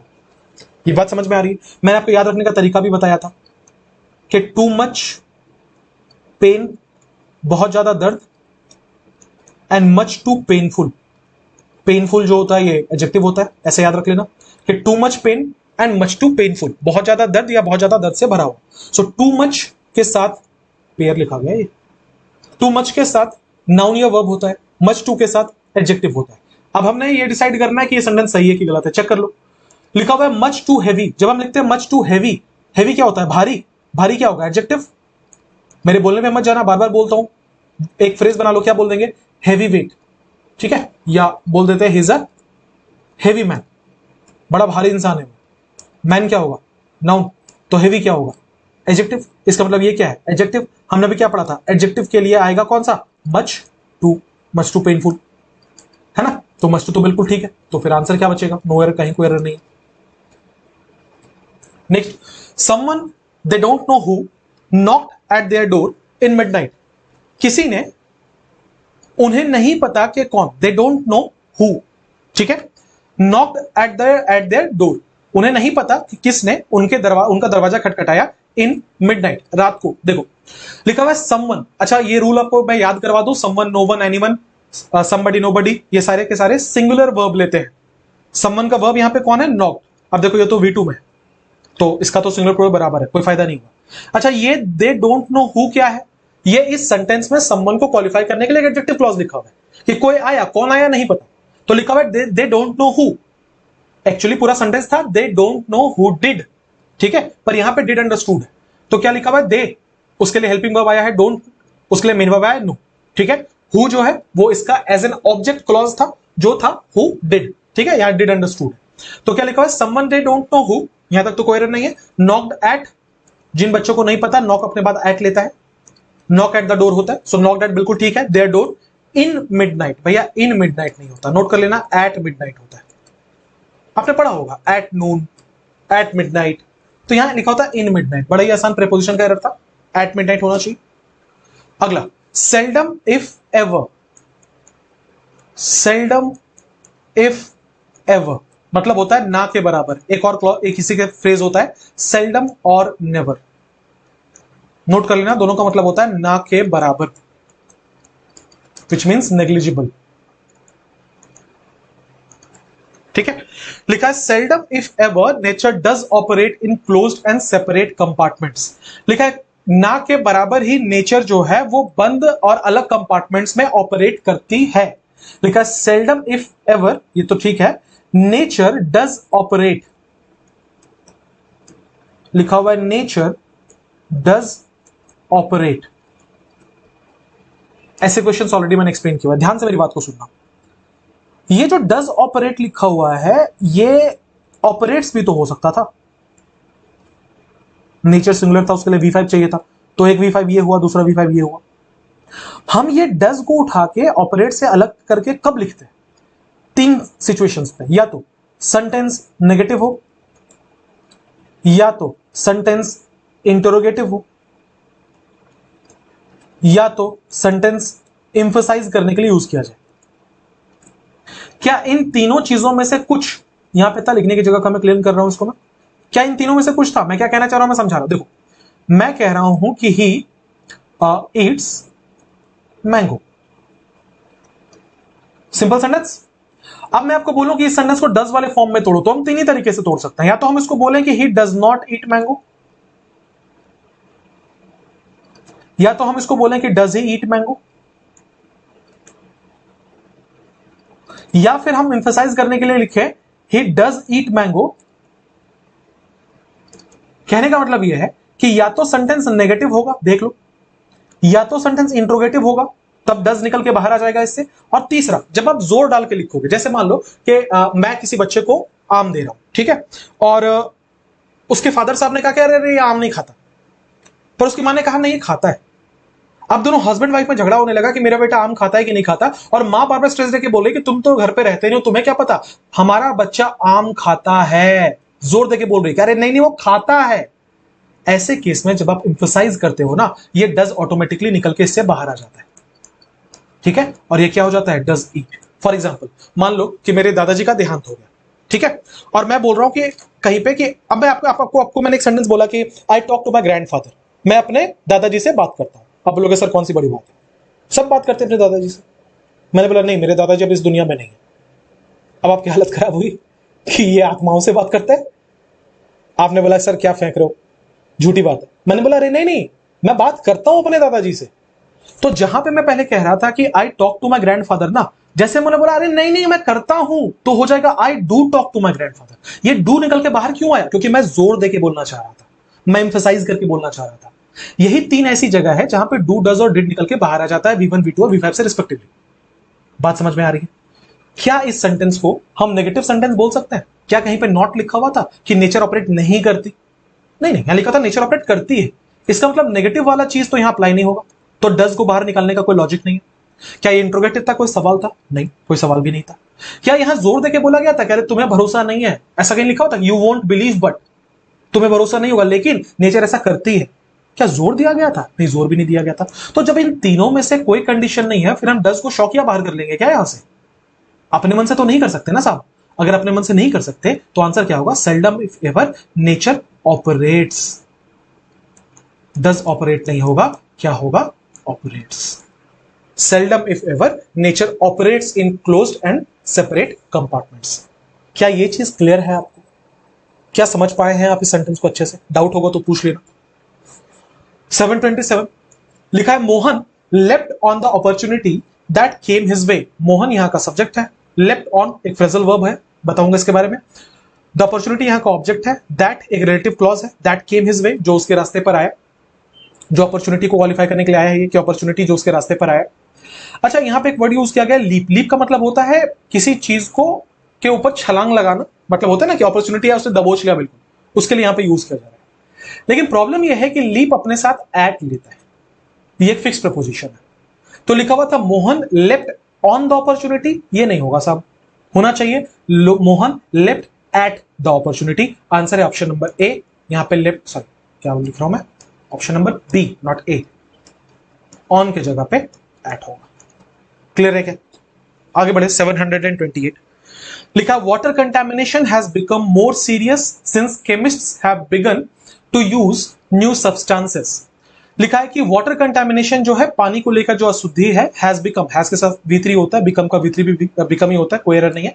Has become more serious, water contamination जो है वो बहुत ज्यादा सीरियस हो गया है। कब से? सिंस केमिस्ट, किस सिंस से कंजंक्शन है, यहां से नया क्लॉज स्टार्ट हुआ है। केमिस्ट हैव बिगन, केमिस्ट ने शुरू किया है, हैव के साथ बिगन लिखा हुआ, बिल्कुल ठीक है। टू यूज न्यू सब्सटेंसेस, जब से उन्होंने शुरू कर दिया है नए सब्सटेंसेस का इस्तेमाल करना। टफ क्वेश्चन था, मैं क्यों कह रहा हूं टफ क्वेश्चन था? देखो अलग अलग कर लोगे तो टफ नहीं है, आप इतना समझ पाओगे अगर एग्जाम में कि वाटर कंटेमिनेशन यहाँ का सब्जेक्ट है, हैज के साथ V3 लगता है, ठीक है, यहां तक तो कोई एरर नहीं मिला हमें। सिंस कंजंक्शन है, ये भी कोई एरर नहीं है। केमिस्ट का हैव लगेगा, प्लूरल है, हैव के बाद V3 होगा, यहां तक भी कोई एरर नहीं है। लिखा हुआ है टू यूज न्यू सब्सटेंसेस। देखो बिगिन एक ऐसा वर्ड है ना जो अपने साथ इंफिनिटिव भी लेता है और अपने साथ ये जेरेंड भी लेता है, जिसका मतलब है chemist have begun to use भी होगा, केमिस्ट हैव बिगन यूजिंग भी होगा, ये दोनों हो सकता है। सवाल है फिर दोनों में डिफरेंस क्या है? कुछ खास डिफरेंस नहीं है, लेकिन एक ऐसे स्पेसिफिक जगह है जहां पे जेरेंड को आमतौर पर प्रिफर किया जा सकता है। ध्यान देना मैं क्या बोल रहा हूं, मैं बोल रहा हूं ये ग्रामेटिकली कॉन्क्रीट कॉन्सेप्ट नहीं है, इसे प्रिफर किया जाता है, ठीक है। तो अगर इसे प्रिफर किया जाता है तो सर्कमस्टांसेस क्या होता है कि जब किसी चीज के शुरुआत करने की बात होती है, प्रैक्टिस की बात होती है, तो वहां पे आमतौर पर जेरेंड को प्रिफर किया जाता है, ठीक है। इस वजह से बिगिन के साथ यहां पे यूजिंग को प्रिफर किया जाएगा। एग्जाम में एरर नहीं पकड़ पाओगे इसलिए क्योंकि टू यूज भी पढ़ने में ठीक लगेगा और यूजिंग भी पढ़ने में ठीक लगेगा, काफी टफ सवाल है, ठीक है। तो होना क्या चाहिए, water contamination has become more serious since chemist have begin using new substances, ठीक है। आप प्रीफर करोगे इसमें जेरेंड को। तो रूल बेसिकली जो मैं समझाना चाह रहा हूं कि बिगिन के बाद इंफिनिटिव भी होता है, बिगिन के बाद जेरेंड भी होता है। अगर आप किसी नए प्रैक्टिस के स्टार्ट करने की बात कर रहे हो तो वहां पे प्रीफर करना हमेशा यूजिंग को, प्रीफर करना हमेशा जेरेंड को, ठीक है। अगला, due to inflation the cost of living escalated in the last 1 year. लिखा हुआ है कि महंगाई की वजह से due to inflation the cost of living, जो रहने खाने का जो खर्च है ना, the cost of living escalated. Escalated मतलब होता है ऊपर जाना, ध्यान देना ये वर्ब का दूसरा फॉर्म है, इसका मतलब सेंटेंस पास्ट टेंस में चल रहा है। Escalated in the last 1 year. अच्छा, जब कोई चीज पिछले 1 साल में हुई हो तो हम लोग उसको पास्ट में लिखते हैं या हम लोग उसको प्रेजेंट परफेक्ट में लिखते हैं? जहां तक मेरा अंदाजा है उसे प्रेजेंट परफेक्ट में लिखा जाता है क्योंकि इसे रीसेंट पास्ट कहते हैं। आपने 10th चैप्टर में ये पढ़ा होगा कि रीसेंट पास्ट वाली चीजें प्रेजेंट परफेक्ट में लिखी जाती हैं। तो अगर रीसेंट पास्ट वाली चीजें प्रेजेंट परफेक्ट में लिखी जाती हैं तो यहां पे लिखा होता the cost of living escalated होगा कि हैज एस्केलेटेड होगा? ऑब्वियसली आंसर क्या होगा, हैज एस्केलेटेड। तो एरर कौन से पार्ट में? 3 पार्ट में एरर है, हैज एस्केलेटेड होना चाहिए। लिखा है कि just as I was entering the room, जैसे ही मैं रूम में एंटर कर रहा था, the family was going for a party, family जो है वो पार्टी के लिए निकल रही थी। रटा रटाया एरर है, गोइंग के बाद टू लगता है, कहीं जाने के सेंस में गोइंग के बाद टू होता है। तो लिखा है कि just as I was entering the room the family was going for a party, for a party नहीं होगा, टू अ पार्टी होगा। अगला, the arm was so badly injured that he must have it amputated. बड़ा खूबसूरत सवाल है, बहुत खूबसूरत सवाल है, ध्यान से सुनना। लिखा है कि the arm was so badly injured, arm इतने मतलब हाथ जो है इतने बुरी तरीके से इंजर्ड हुआ था, सो बैडली इंजर्ड। द आर्म यहाँ का सब्जेक्ट है, वॉज लिंकिंग वर्ब है, इंजर्ड सब्जेक्ट कॉम्प्लीमेंट है, सो बैडली इसको मॉडिफाई कर रहा है, ठीक है, कि बहुत बुरी तरीके से इंजर्ड था। सो के बाद दैट लगता है, ये आपने पढ़ा है, तो सो के बाद दैट लगा हुआ है। यहां से नया क्लॉज स्टार्ट हुआ, ही मस्ट हैव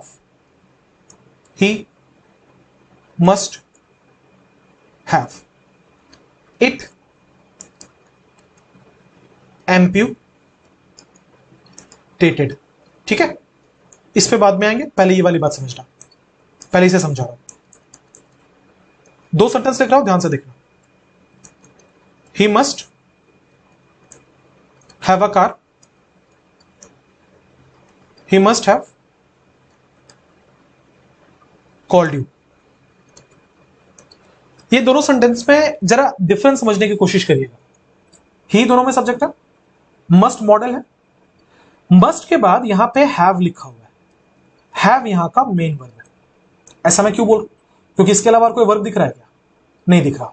मस्ट एक ऐसा मॉडल है, मॉडल तो अकेले आता नहीं है, जब भी आएगा अपने साथ कोई ना कोई मेन वर्ब तो लेके आएगा, तो एक ही मेन वर्ब यहां मिल रहा है, हैव। कौन सा सेंटेंस है ये पॉजिटिव सेंटेंस है, पोजीशन दिखाने वाला सेंटेंस है। हिंदी सेंस क्या बन रहा है? पास का।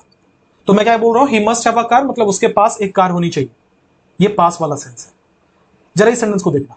अगर मैं आपसे पूछूं कि इस सेंटेंस में कितने वर्ब हैं, तो एक तो मुझे कॉल्ड दिख रहा है, दूसरा आपको हैव दिख रहा होगा, ऊपर वाला लॉजिक लगा। ऐसे केस में क्या ये पॉसिबल है कि मस्ट के लिए हैव आया हो और मस्ट के लिए ही कॉल्ड आया हो? ना, ये तो पॉसिबल नहीं। इसका मतलब क्या इस सेंटेंस में ये लिखा है जो मैं बोल रहा हूं, कि आप समझ पाओगे क्या? क्या आपको ऐसा फील हो रहा है कि ये वाला मॉडल परफेक्ट में लिखा हुआ, जैसे he will have, he can have, he could have, he would have, he must have, he might have, वही वाला फॉर्म है ना, ही मस्ट हैव, उसने जरूर तुम्हें बुलाया होगा, ही मस्ट हैव कॉल्ड यू, वो वाला सेंस लग रहा है ना। इसका मतलब ये है कि यहां जहां पे मस्ट हैव लिखा हुआ है, इसके बाद एक V3 आएगा, जो V3 एक्शन दिखाएगा। ये V3 क्यों आएगा? क्योंकि ये अपने आप में एक ही मॉडल है तो परफेक्ट फॉर्म में, लेकिन यही एक मॉडल है। अगर ये एक मॉडल है तो मॉडल अकेले तो आता नहीं। मैं कभी ऐसे बोल सकता हूं कि आई कैन यू? ना ना ना, आई कैन के बाद कोई तो वर्ब लगाना पड़ेगा, मेन वर्ब। तो मैं खाली ही मस्ट हैव यू ये तो नहीं बोल सकता, कोई ना कोई हेल्प मेन वर्ब तो आएगा। तो यहां पे क्या आया है? कॉल्ड आया है। क्या मैं आपको यह समझा पाया कि मस्ट के बाद हैव दो सेंस दे सकता है? पहला यह है कि एक जहां पे सेंस देगा मेरे पास का, तो मस्ट के बाद हैव होना चाहिए। दूसरा, जहां पे ये मॉडल परफेक्ट होगा, मस्ट के बाद हैव होना चाहिए, लेकिन उसके बाद V3 भी होना चाहिए। अब जरा ऊपर वाला सेंटेंस देखना, यहां पे लिखा हुआ था the arm was so badly injured that he must have, और उसके बाद लिखा हुआ है इट। अच्छा, ही मस्ट हैव इट का मतलब पता है? उसके पास वो होना चाहिए। क्या यहां पे ये सेंस था कि उसका हाथ इतनी बुरी तरीके से इंजर्ड हुआ था कि उसके पास ये होना चाहिए? ना ना, इसका मतलब ये वाला सेंस तो नहीं है, पोजीशन का सेंस तो नहीं है। इसका मतलब यहां पे जरूर एक्शन का सेंस है। अच्छा, अगर यहां पर एक्शन का सेंस है, इसका मतलब ये जो मस्ट हैव लिखा हुआ है, बहुत ध्यान से समझना, ये जो मस्ट हैव लिखा हुआ है, ये वाला मस्ट हैव है, मॉडल परफेक्ट वाला मस्ट हैव है। इसका मतलब यहां मिसिंग क्या है? यहां पे एक मेन वर्ब होना चाहिए। बोलो हाँ, मेन वर्ब होना चाहिए कि नहीं होना चाहिए? बिल्कुल होना चाहिए। तो क्या लिखा हुआ है? The arm was so badly injured that he must have dash it amputated. अब यहां पे हमें कोई वर्ब अगर नहीं मिल रहा तो हमारे पास कोई चारा नहीं है, हमें यहां पे हैव जो यहां था उसका V3 लिखना पड़ेगा, और क्या कर देंगे? हैड। अब सेंटेंस क्या बना? The arm was so badly injured that he must have had it amputated. जहां पे मस्ट हैव जो है ये वाला मॉडल परफेक्ट बना, और उसके बाद एक V3 चाहिए था, हमने V3 हैड लगा दिया कि उसे कटवाना जरूरी है। ही must have had it amputated. Clear है? अब जब आपको यह बात समझ में आ गया है, तो यहां पे अब यह भी समझा दो कि एम्प्यूटेटेड क्यों लिखा हुआ है। यहां याद आ रहा होगा आपको, मैंने आपको कॉजेटिव वर्ब्स पढ़ाया था, कितने क्वेश्चंस में ये आया भी है, प्रीवियस वीडियो रेफर करना, मिल जाए। वहां पे मैंने आपको सिखाया था कि दो ऐसे पॉजिटिव वर्ब्स होते हैं, गेट और हैव, जिसके साथ पास्ट पार्टिसिपल का इस्तेमाल किया जाता है। For example, I got the document signed, she I had my car repaired. Get और हैव के बाद पास्ट पार्टिसिपल होता है।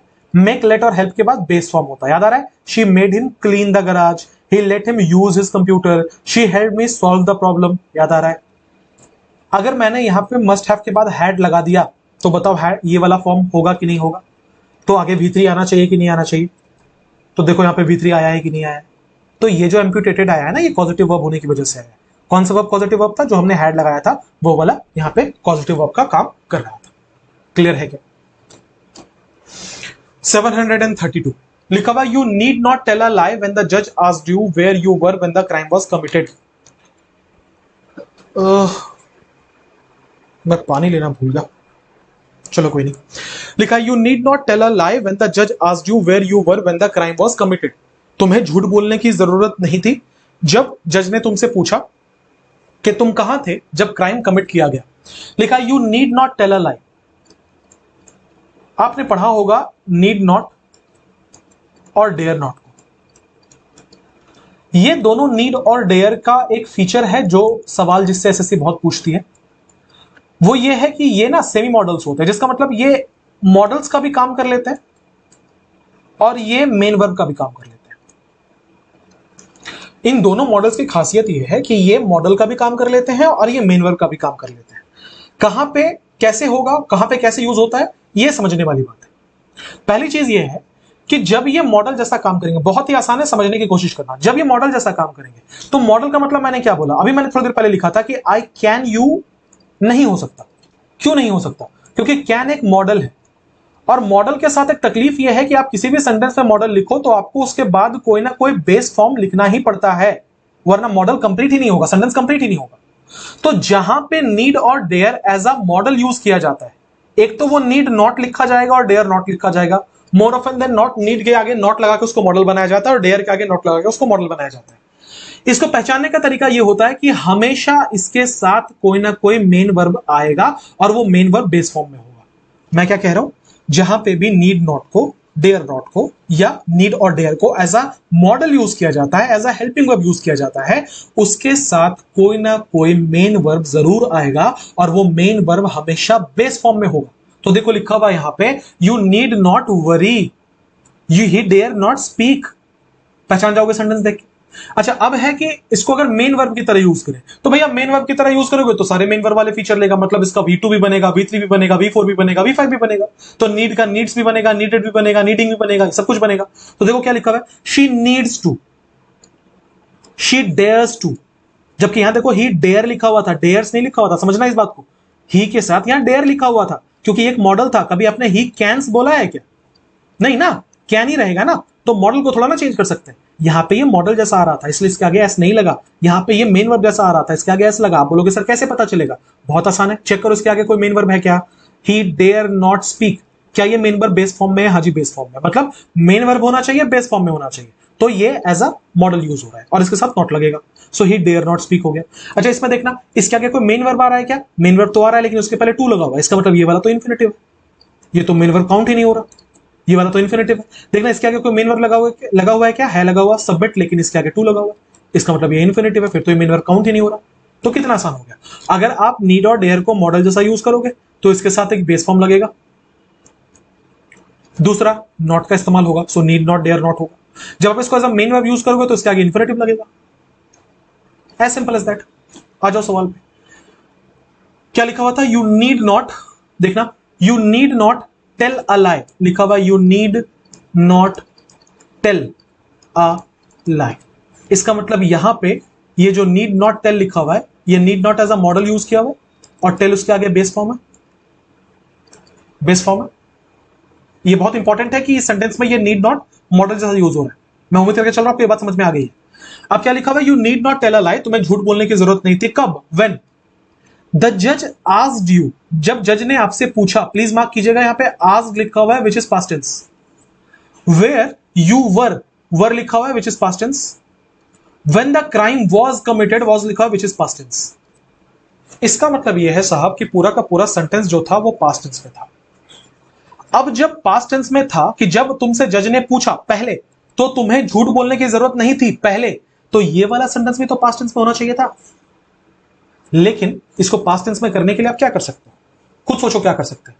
क्या हम इसको ये बना सकते हैं कि you needed not to tell? अगर आपने ये कर दिया, बताओ ब्लेंडर करोगे कि नहीं करोगे? क्योंकि ये नीड जो है ये तो मॉडल है, आप इसके आगे ईडी कैसे लगा सकते हो? मॉडल के आगे थोड़ी ना ईडी लग सकता है।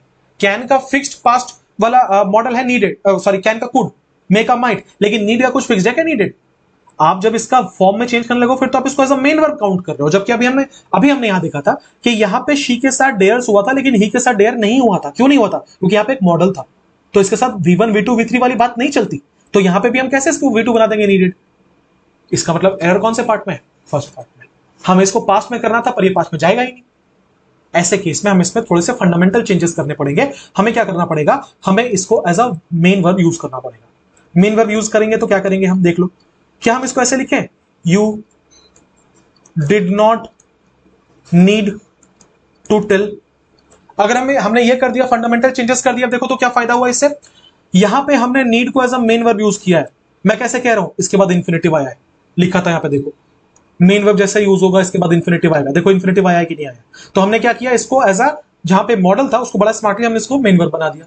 अब जब ये मेन वर्ब है इसको नेगेटिव करना है तो इसके आगे तो did not, do not, does not सब लग सकता है, लगा लो। पास्ट में लगाना था, यू डिड नॉट कर दो इसको, तो आंसर क्या हो जाएगा? You did not tell a lie when the जज आस्क्ड यू। क्लियर है क्या? डाउट है तो पूछ लेना। बढ़िया सवाल है, बहुत बढ़िया सवाल है। अगला 33, mobile phones are so important these days that they are no longer luxury items but have become a necessity. लिखा है मोबाइल फोन्स जो है वो आजकल इतने जरूरत हो गए हैं। जरूरत हो गए या जरूरी हो गए? क्या लिखा हुआ है? मोबाइल फोन्स यहां का सब्जेक्ट है, आर लिंकिंग वर्ब है, सो इंपॉर्टेंस, सो के बाद तो एडजेक्टिव एडवर्ब होता है, इंपॉर्टेंस लिखेंगे ये तो नाउन हो जाएगा। तो होना क्या चाहिए था? So important. तो सही होगा mobile phones are so important these days. Answer है option number A. Neither he nor his wife had survived, neither के साथ नॉर लगता है, बच्चों वाला सवाल। The process was too simple and easy to understand that it hardly took 5 minutes for us to grasp it. लिखा हुआ the process was too simple, process जो था वो बहुत ज्यादा सिंपल था, टू सिंपल। आपको याद आ रहा होगा कि टू का मतलब होता है मोर देन रिक्वायर्ड, जरूरत से ज्यादा सिंपल है। The process was too simple and easy to understand. लिखा हुआ है कि जो प्रोसेस था वो जरूरत से ज्यादा सिंपल और आसान था समझने के लिए, टू अंडरस्टैंड दैट, कि हमें बहुत कम लगा, हमें 5 मिनट लगा सिर्फ उसको ग्रास्प करने में, that it hardly took us 5 minutes to for us to grasp it. आपको एरर मिल गया होगा, मुझे भी एरर मिल गया। यहां टू सही नहीं। क्यों? आप कह रहे हो कि प्रोसेस बहुत सिंपल था, तो बहुत सिंपल था तो वेरी सिंपल बोलो ना। टू तो इसे नेगेटिव बना देगा। टू का मतलब हो जाएगा उतना सिंपल था जितना उसे नहीं होना चाहिए था। मैं ये नहीं कहना चाह रहा था, मैं ये कहना चाहता था बहुत सिंपल और बहुत इजी था। तो आंसर क्या होगा? यहां से टू को हटा के हमें वेरी कर देना चाहिए, वेरी सिंपल एंड इजी। अगला, read not to contradict, not to believe, but to weigh and consider. लिखा हुआ है पढ़िए, लेकिन इसलिए नहीं पढ़िए क्योंकि आप किसी में खामियां निकाल सके या उस पर भरोसा कर सके, लेकिन इसलिए पढ़िए ताकि आप उसका मूल्यांकन कर सकें, उसे असेसमेंट कर सकें। ये बड़ा ही फेमस लाइन है, ठीक है, बड़ा फेमस फ्रेज है ये। नो एरर है, कहीं कोई एरर नहीं है। क्यों? Read not to contradict, to के बाद बेस फॉर्म होता है, बिल्कुल ठीक है। नेगेटिव सेंटेंस है तो नॉट टू बिलीव भी होगा, बिल्कुल ठीक है। But to weigh and consider, कोई एरर नहीं है कहीं पे भी। द डिकैपिटेटेड बॉडी, बॉडी यहां का सब्जेक्ट है जो कि एक नाउन है। इसके आगे पास्ट पार्टिसिपल लगा हुआ है डिकैपिटेटेड, डिकैपिटेटेड जिसका मतलब होता है एक ऐसी डेड बॉडी जिसके शरीर के टुकड़े कर दिए गए, ठीक है। तो लिखा हुआ है द डिकैपिटेटेड बॉडी, जब इसका मतलब है कि ऐसे शरीर जिसके टुकड़े कर दिए गए हैं, ऑफ अ यंग गर्ल, एक यंग लड़की का, वॉज डिस्कवर्ड यस्टरडे, उसे वो कल पाया गया। यहां वॉज डिस्कवर्ड क्यों है? बी प्लस V3 लिखा हुआ है, सेंटेंस पैसिव वॉइस में है, क्योंकि बॉडी ने किसी को नहीं ढूंढा, बॉडी को ढूंढा गया, ठीक है। तो पैसिव वॉइस में होगा वॉज डिस्कवर्ड। आंसर क्या होगा? No error. अगला, we really wanted to go to the park, we subject, really wanted, wanted V2 है, ध्यान देंगे इस बात पे, पास्ट है।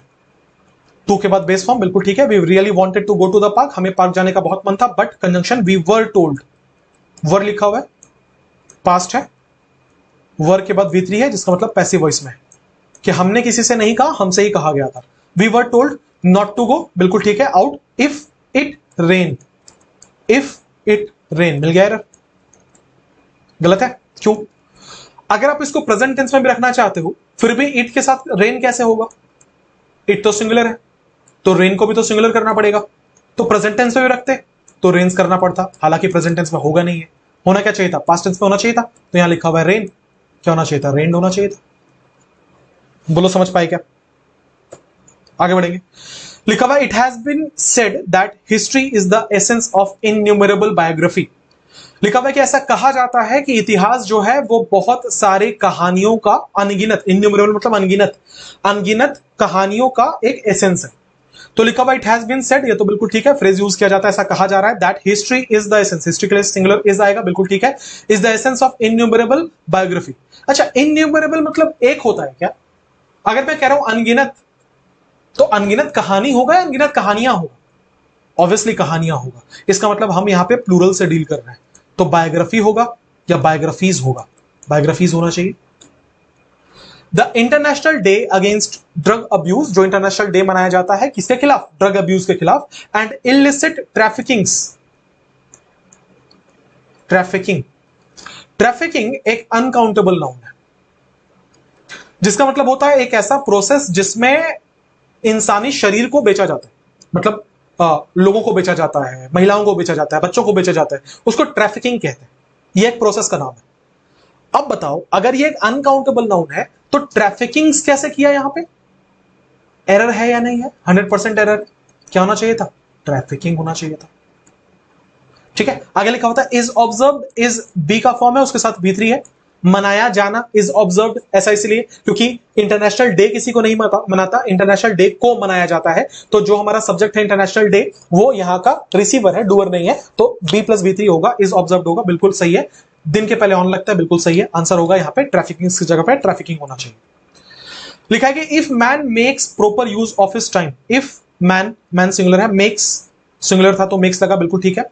What? Proper use of his time, object है यहां का। अगर इंसान अपने जो समय है उसका सही से इस्तेमाल कर ले, of his time and opportunities, या एंड किसको किसको जोड़ रहा है? टाइम को अपॉर्चुनिटीज के साथ। तो लिखा हुआ है कि अगर इंसान जो है वो अपने टाइम का और अपॉर्चुनिटीज का सही से इस्तेमाल कर ले, एंड फॉलो हिज एम, और अपने एम को फॉलो करे। ये फॉलो तो वर्ब है ना, ये फॉलो जो लिखा है ये तो यहां का वर्ब है ना। अगर ये फॉलो यहां का वर्ब है भाई साहब, तो इसका कोई ना कोई सब्जेक्ट भी तो होगा। तो जरा बताओ तो सब्जेक्ट कौन है इसका? ऑब्वियसली मैन है। यहां दो बातें लिखी हुई थी कि अगर man makes proper use of his time and opportunities, अगर इंसान अपने समय का सही से इस्तेमाल कर ले, और and if man follow his aim, और अगर आदमी अपना एम फॉलो करे। तो जब यहां पे मैन लिखा हुआ है जो कि सिंगुलर है, तो इसके साथ तो वर्ब भी सिंगुलर होगा, उसी वजह से तो हमने यहां मेक्स किया था। तो यहां फॉलो होगा कि फॉलोज होगा? ऑब्वियसली फॉलोज होगा। तो आंसर क्या होना चाहिए? फॉलोज होना चाहिए कि नहीं होना चाहिए? आगे बढ़ेंगे। Follows his aim in life with patience and perseverance, he is, he के साथ इज है, बिल्कुल ठीक है। श्योर टू सक्सीड लिखा हुआ है, वो अब बिल्कुल निश्चित ही सक्सीड करेगा। आंसर है फॉलो नहीं होगा, उसकी जगह पे फॉलोज होना चाहिए। आगे, Jewelry retailers across India decided to suspend sold of gold coins and bars for 6 months. ये आपने पढ़ा होगा, तो पढ़ के ही आपको अटपटा लगा होगा। लिखा है ज्वेलरी रिटेलर्स, सब्जेक्ट है यहाँ का अक्रॉस इंडिया, अक्रॉस प्रीपोजिशन, उसके लिए ऑब्जेक्ट आया है इंडिया।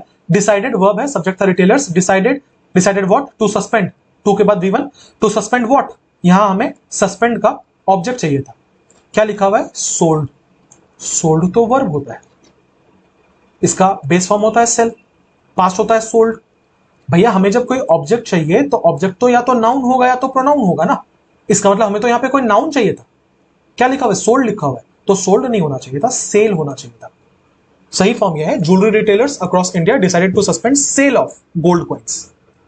अगला, who do you think will win the game? आपको क्या लगता है कौन गेम जीतेगा? लिखा है who do you think will win the game.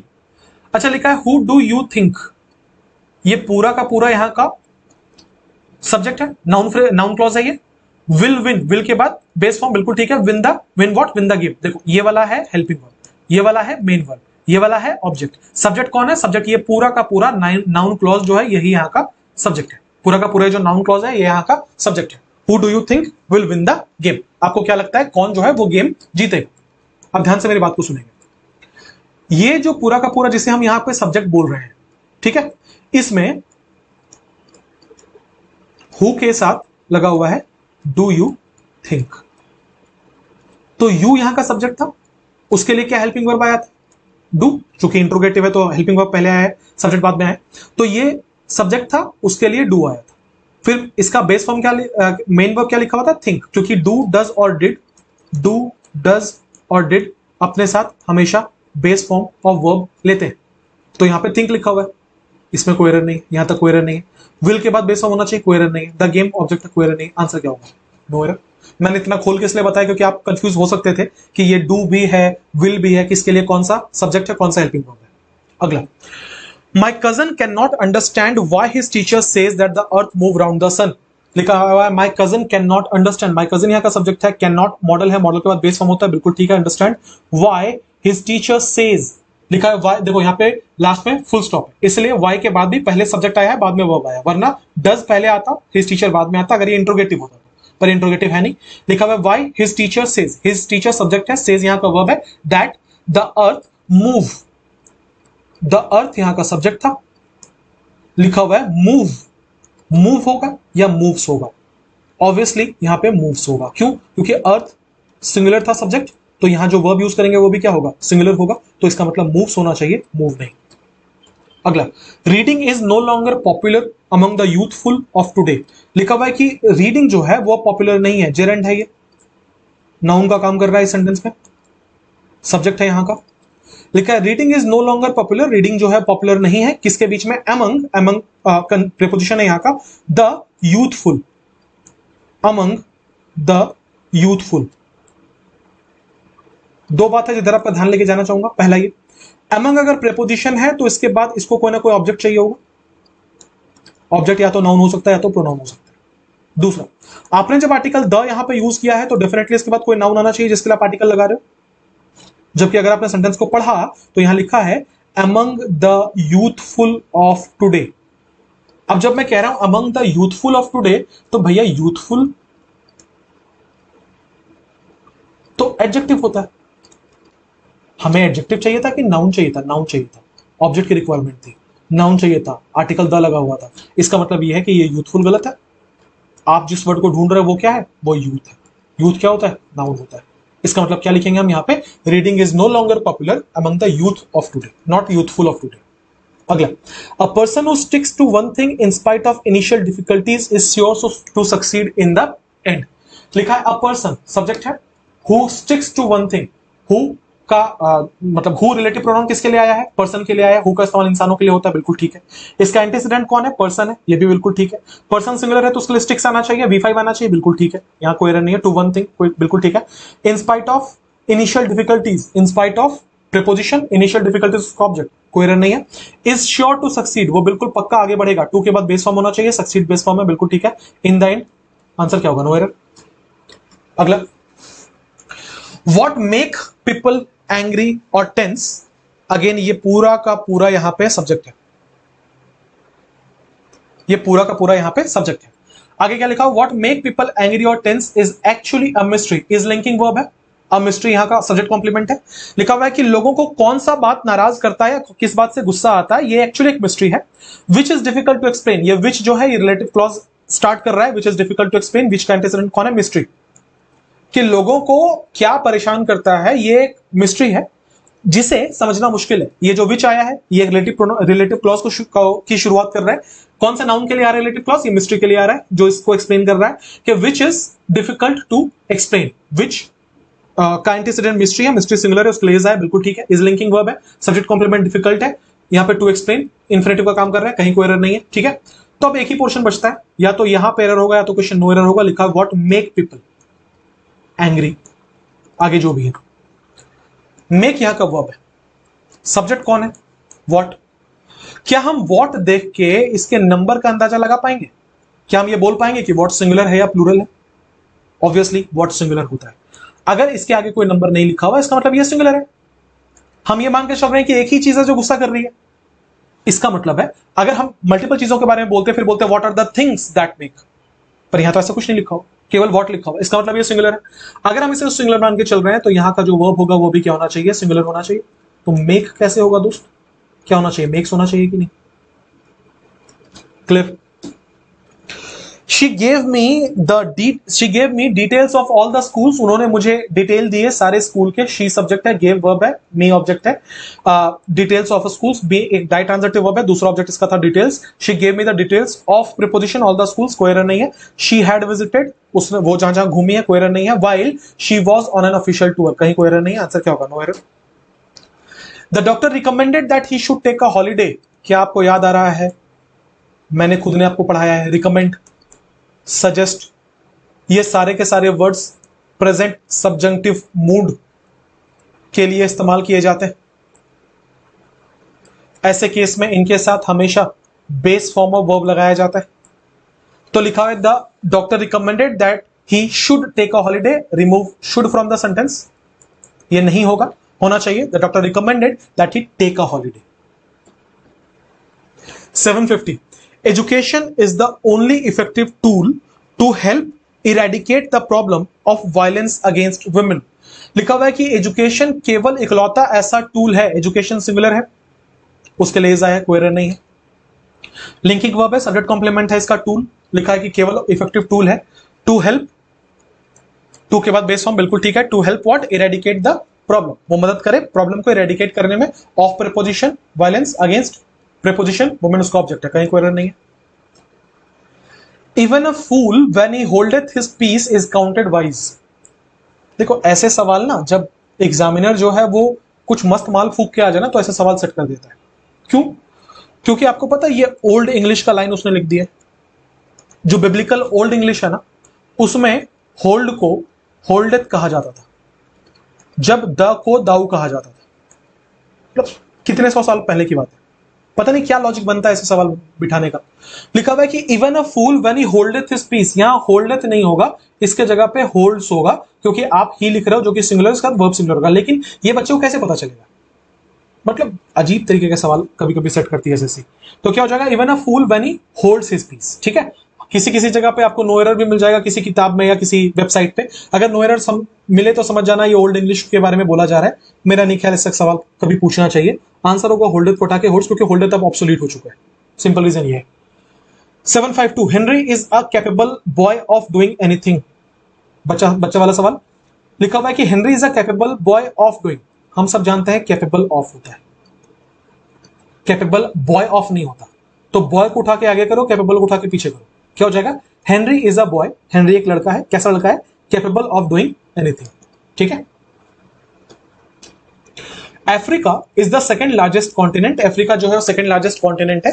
And it contain, लिखा हुआ है Africa is the second largest continent and it contain. भैया इट के साथ कंटेन कब से आने लगा? अगर आप प्रेजेंट टेंस में रख रहे हो तो यहां पे तो फिर V5 आना चाहिए ना। तो क्या आना चाहिए था? कंटेन्स आना चाहिए था ना। आंसर कौन सा है? सेकंड नंबर, कंटेन्स होगा। लिखा है कि we had hardly reach the platform then the train came in. कितना मुश्किल सवाल है, कितनी बार हमने पढ़ा है? हार्डली या स्केर्सली हुआ, तो इसके साथ हमेशा व्हेन का इस्तेमाल किया जाता है। देन होगा, इसकी जगह पे क्या होना चाहिए? व्हेन होना चाहिए। अगला, When no individual is responsible, there are no sense of responsibility. जब कोई इंडिविजुअल रिस्पॉन्सिबल नहीं होता तो कोई रिस्पॉन्सिबिलिटी की बात नहीं होती, कोई सेंस नहीं होती रिस्पॉन्सिबिलिटी की। लिखा हुआ है when no individual is responsible, there are no, ये मैंने आपको पहले भी समझाया था। There is a man and there are many people। दोनों सेंटेंसेस देयर से स्टार्ट हो रहे हैं, लेकिन एक जगह पे इज लग रहा है और दूसरी जगह पे आर। क्यों? क्योंकि देयर एक डमी सब्जेक्ट माना जाता है और इसमें जो वर्ब आता है वो डिपेंड करता है इसके आगे के नाउन पे। तो यहां क्या लिखा होता है? देयर इज अ मैन, यहां पे अ मैन लिखा हुआ है, सिंगुलर है तो क्या यूज करेंगे? Is. There are many people, कितने लोग हैं? बहुत सारे लोग हैं, प्लूरल है तो क्या यूज करेंगे? आर। यही होगा ना। तो यहां लिखा हुआ था when no individual responsible, there are no sense of responsibility. Of preposition, responsibility उसका ऑब्जेक्ट, तो इसका मतलब हम नाउन किसको कंसिडर कर रहे हैं? सेंस को। सेंस है कि सेंसेस है? सेंस है, सिंगुलर है, तो यहां अगर सिंगुलर है तो वर्ब भी सिंगुलर करो ना। आर क्यों करोगे? इज करना पड़ेगा। There is no sense of responsibility. अगला, I am not sure if he will come. देखो जब भी आप किसी चीज को लेके अनश्योर होते हो या स्केप्टिकल होते हो, आपने पढ़ा होगा वहां पे कंजंक्शन वेदर को प्रीफर किया जाता है in place of if. If का इस्तेमाल नहीं करते। जहां पे भी आप किसी चीज को लेकर श्योर नहीं होते हो वहां पे वेदर का इस्तेमाल किया जाता है। तो लिखा हुआ है कि I am not sure if he will come. If he will come नहीं होगा, होना चाहिए वेदर ही विल कम। अगला, I felt privilege to recite a poem in an honour of my teacher at a recent school function. लिखा हुआ है कि I felt privileged, मुझे बड़ा गौरवान्वित महसूस हुआ, मैं अपने आप को बहुत लकी मानता हूं, टू रिसाइट अ पोएम। ये बात ध्यान रखना, पोएम को हमेशा रिसाइट किया जाता है, कविता पढ़ने को रिसाइट कहा जाता है। तो लिखा है कि मुझे बड़ा प्रिविलेज फील हुआ जब मुझे रिसाइट करने का मौका मिला, in an honour of my teacher. In an honour नहीं होता, इन ऑनर ऑफ होता है। ये एक इडियोमेटिक एक्सप्रेशन है, एक मुहावरा है ये, जिसका मतलब होता है किसी के सम्मान में कुछ कहना। इन ऑनर ऑफ, आपने सुना होगा statue is built in the honour of Sardar Vallabh Bhai Patel. In honour of होता है, इन एन ऑनर ऑफ नहीं होता, इन द ऑनर ऑफ नहीं होता, इन ऑनर ऑफ होता है। यहां एन का इस्तेमाल नहीं होना चाहिए था, एन जरूरी नहीं है। अगला, it is now 5 years since I visit the Delhi. 5 साल हो चुके हैं जब मैंने दिल्ली विजिट किया था। दिल्ली एक प्लेस का नाम है, इट्स अ प्रॉपर नाउन, और प्रॉपर नाउन के आगे कभी द नहीं लगता, द दिल्ली, द मुंबई नहीं होता, तो यहां से द रिमूव कीजिए, सही है। It is now 5 years since I visit Delhi. हालांकि इसमें एक वीक एरर है। एरर यह है कि चूंकि आप ये कहना चाह रहे हो कि 5 साल हो चुके हैं, तो यहां पे आपको हैज बीन प्रीफर करना चाहिए था। ये वीक एरर है, ठीक है। पर एरर ये भी है कि it has been now 5 years, ये होना चाहिए था कि अब 5 साल हो चुके हैं। वीक एरर है, ठीक है, उसका एरर मत मान लेना।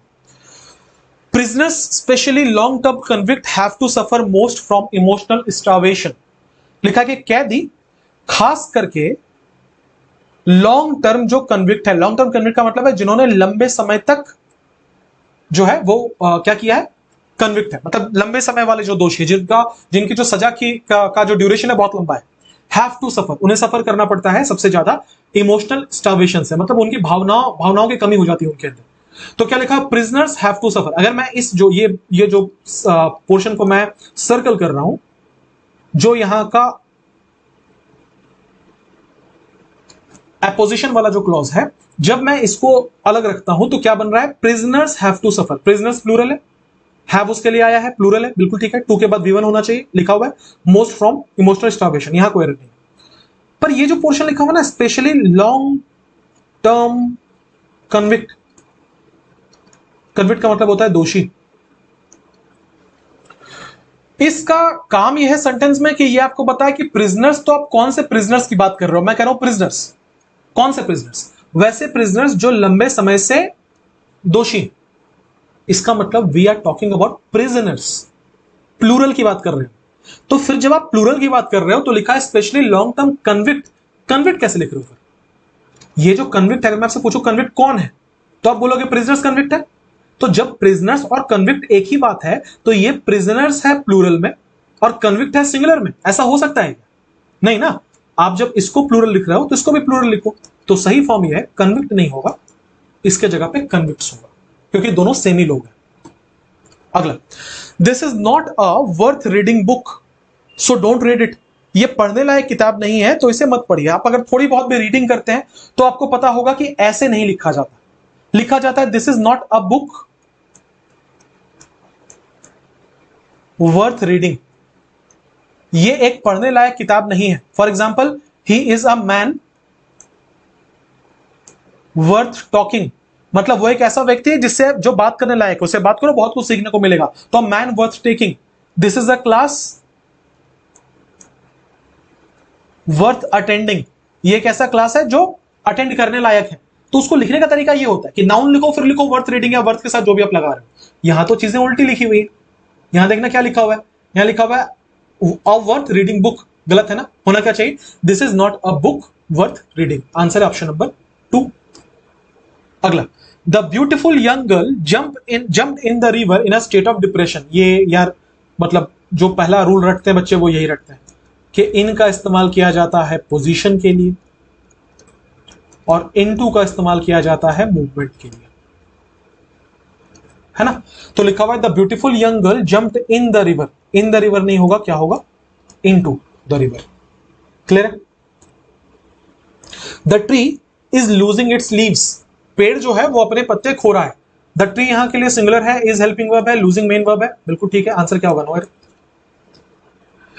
People have different ideas about what makes a good holiday. हर व्यक्ति मतलब बहुत सारे लोगों के अपने अपने आइडियाज होते हैं कि एक अच्छा हॉलीडे कैसा होना चाहिए।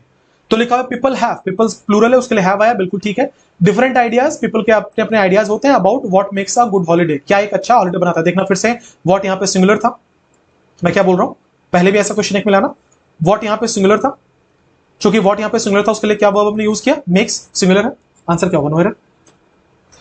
दे decided to consult, they subject, decided main verb past में है, टू कंसल्ट, टू के बाद V1 बिल्कुल ठीक है। To they decided to consult, consult whom, consult का ऑब्जेक्ट है, a marriage guidance counsellor, counsellor यहाँ का ऑब्जेक्ट है, मैरिज गाइडेंस इसके लिए कंपाउंड एडजेक्टिव का काम कर रहा है, no error. I saw two deers, क्या कुछ याद आ रहा है, क्या प्रीवियस वीडियो में भी और इस वीडियो में भी हमने नहीं पढ़ा था कि डियर सिंगुलर में भी डियर होता है और प्लूरल में भी डियर होता है, तो बताओ एरर होगा कि नहीं होगा। I enjoy jogging and I enjoy playing the piano, देखो दो सेंटेंस था, आई एंजॉय जॉगिंग, दूसरा था I enjoy playing the piano, दोनों को जोड़ा गया कौन से कंजंक्शन से, कंजंक्शन एंड के साथ दोनों को जोड़ा गया। अब सोचो अगर इन दोनों को कंजंक्शन एंड के साथ जोड़ा गया तो फिर यहां से क्या द एंजॉय कॉमन नहीं निकलेगा, अगर नहीं निकलेगा तो फिर क्या मतलब बनता है इंग्लिश में एंड लगाने का, फिर तो वही बात हो गई कि फुल स्टॉप हटा और एंड लगाते जाओ, ऐसा नहीं होता ना। जब हम लिखते हैं तो इसी रिपीटेशन को कम करने के लिए तो कंजंक्शन का इस्तेमाल किया जाता है कि बार बार ना लिखना पड़े आई एंजॉय एंजॉय। अब मान लो एंजॉय तो आसान वर्ड है, यहां लिखा होता है आई अप्रिशिएट, तो बार बार लिखता है आई अप्रिशिएट, आई अप्रिशिएट।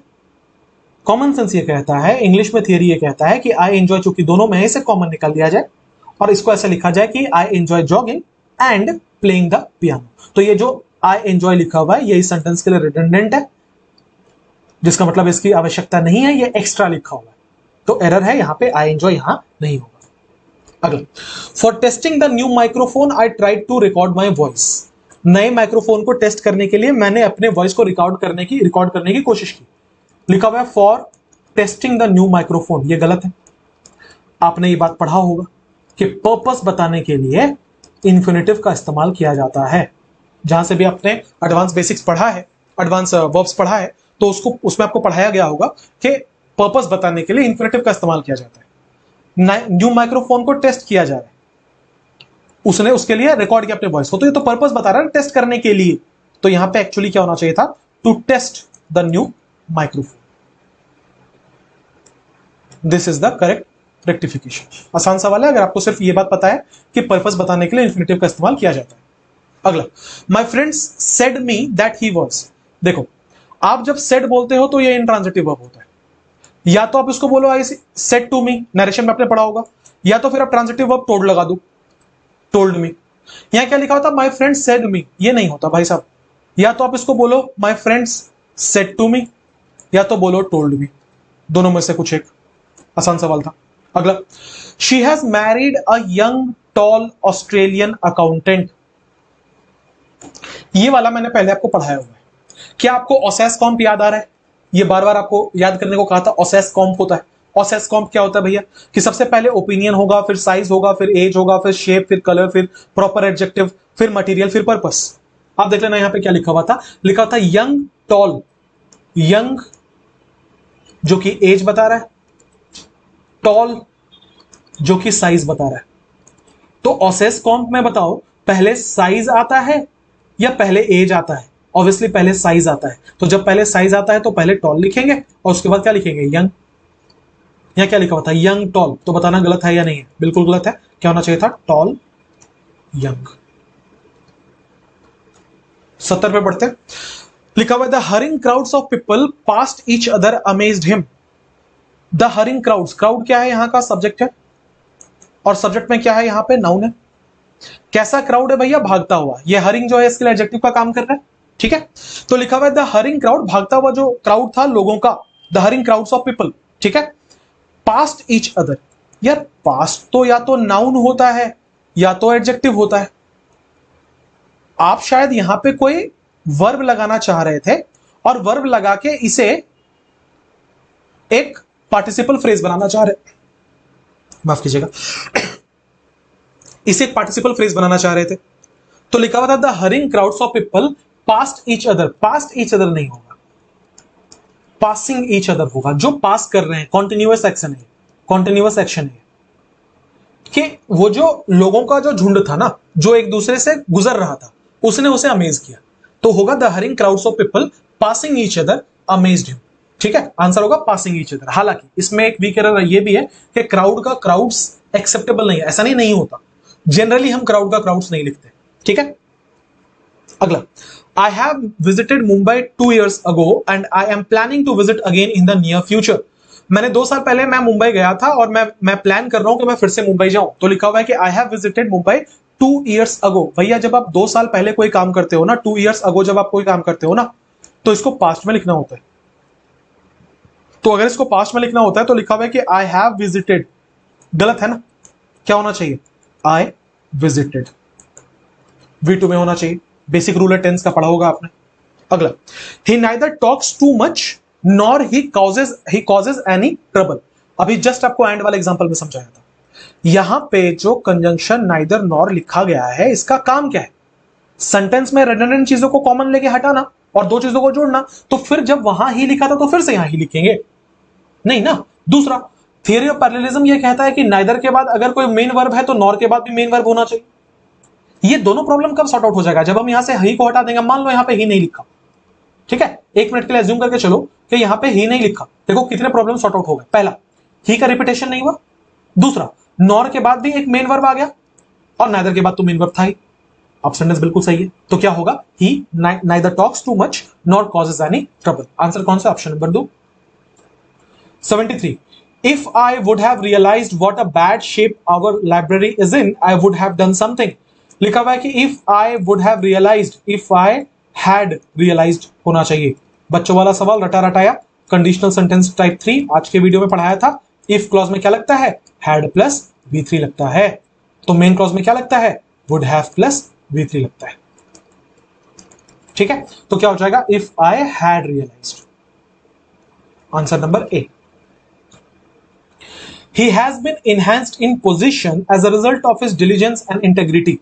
लिखा हुआ है कि उसे enhance कर दिया गया है पोजीशन में, has been प्लस V3 है, मतलब पैसिव वॉइस है, उसने किसी को enhance नहीं किया, उसे enhance कर दिया गया किसमें, पोजीशन में, as a result of परिणाम स्वरूप of his diligence and integrity। of preposition है, उसके लिए दो ऑब्जेक्ट आए हैं, diligence और integrity।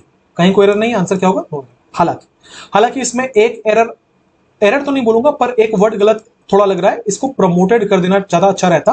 पोजीशन एनहांस करना थोड़ा गलत सेंस देता है, पोजीशन को एनहांस करने वाला सेंस दे रहा है। अगर उसे प्रमोट किया गया उसके जॉब में तो ही हैज बीन प्रमोटेड होना चाहिए था, ज्यादा सटीक लगता है। अगला, it is I who is responsible for the delay, वो मैं हूं जो डिले के लिए रिस्पॉन्सिबल हूं। तो लिखा हुआ है it is I who is, ये हु का एंटीसीडेंट कौन है, आई है। यहां क्या लिखा हुआ था, इज, क्या होना चाहिए था, एम, तो हो जाएगा it is I who am. ऐसा मैं इसलिए बोल रहा हूं क्योंकि हु का एंटीसीडेंट आई है, तो आई के हिसाब से वर्ब लगेगा। हालांकि पढ़ने में आपको बड़ा अटपटा लग रहा होगा, it is I who am, पर होता यही है, it is I who am responsible for the delay. Answer है ऑप्शन नंबर 2, इज के जगह पे एम होगा। क्या यहां तक की बातें आपकी समझ में आ गई? ये वीडियो काफी अच्छा रहा, बहुत कुछ मुझे इसमें सिखाने का मौका मिला और उम्मीद करता हूं आपको भी सीखने का मौका मिला। अब अगर आपको इसमें कोई डाउट है, you are free to ask, आपका जो भी डाउट है आप मुझे उसका स्क्रीनशॉट भेज देना, मैं वो सोल्यूशन जितनी जल्दी हो सके आपके डाउट का सोल्यूशन बता दूंगा। मिलेंगे अगले वीडियो में, पढ़ाई करते रहिए, अपना बहुत बहुत ध्यान रखिए। Have a nice day everyone, thank you for your time.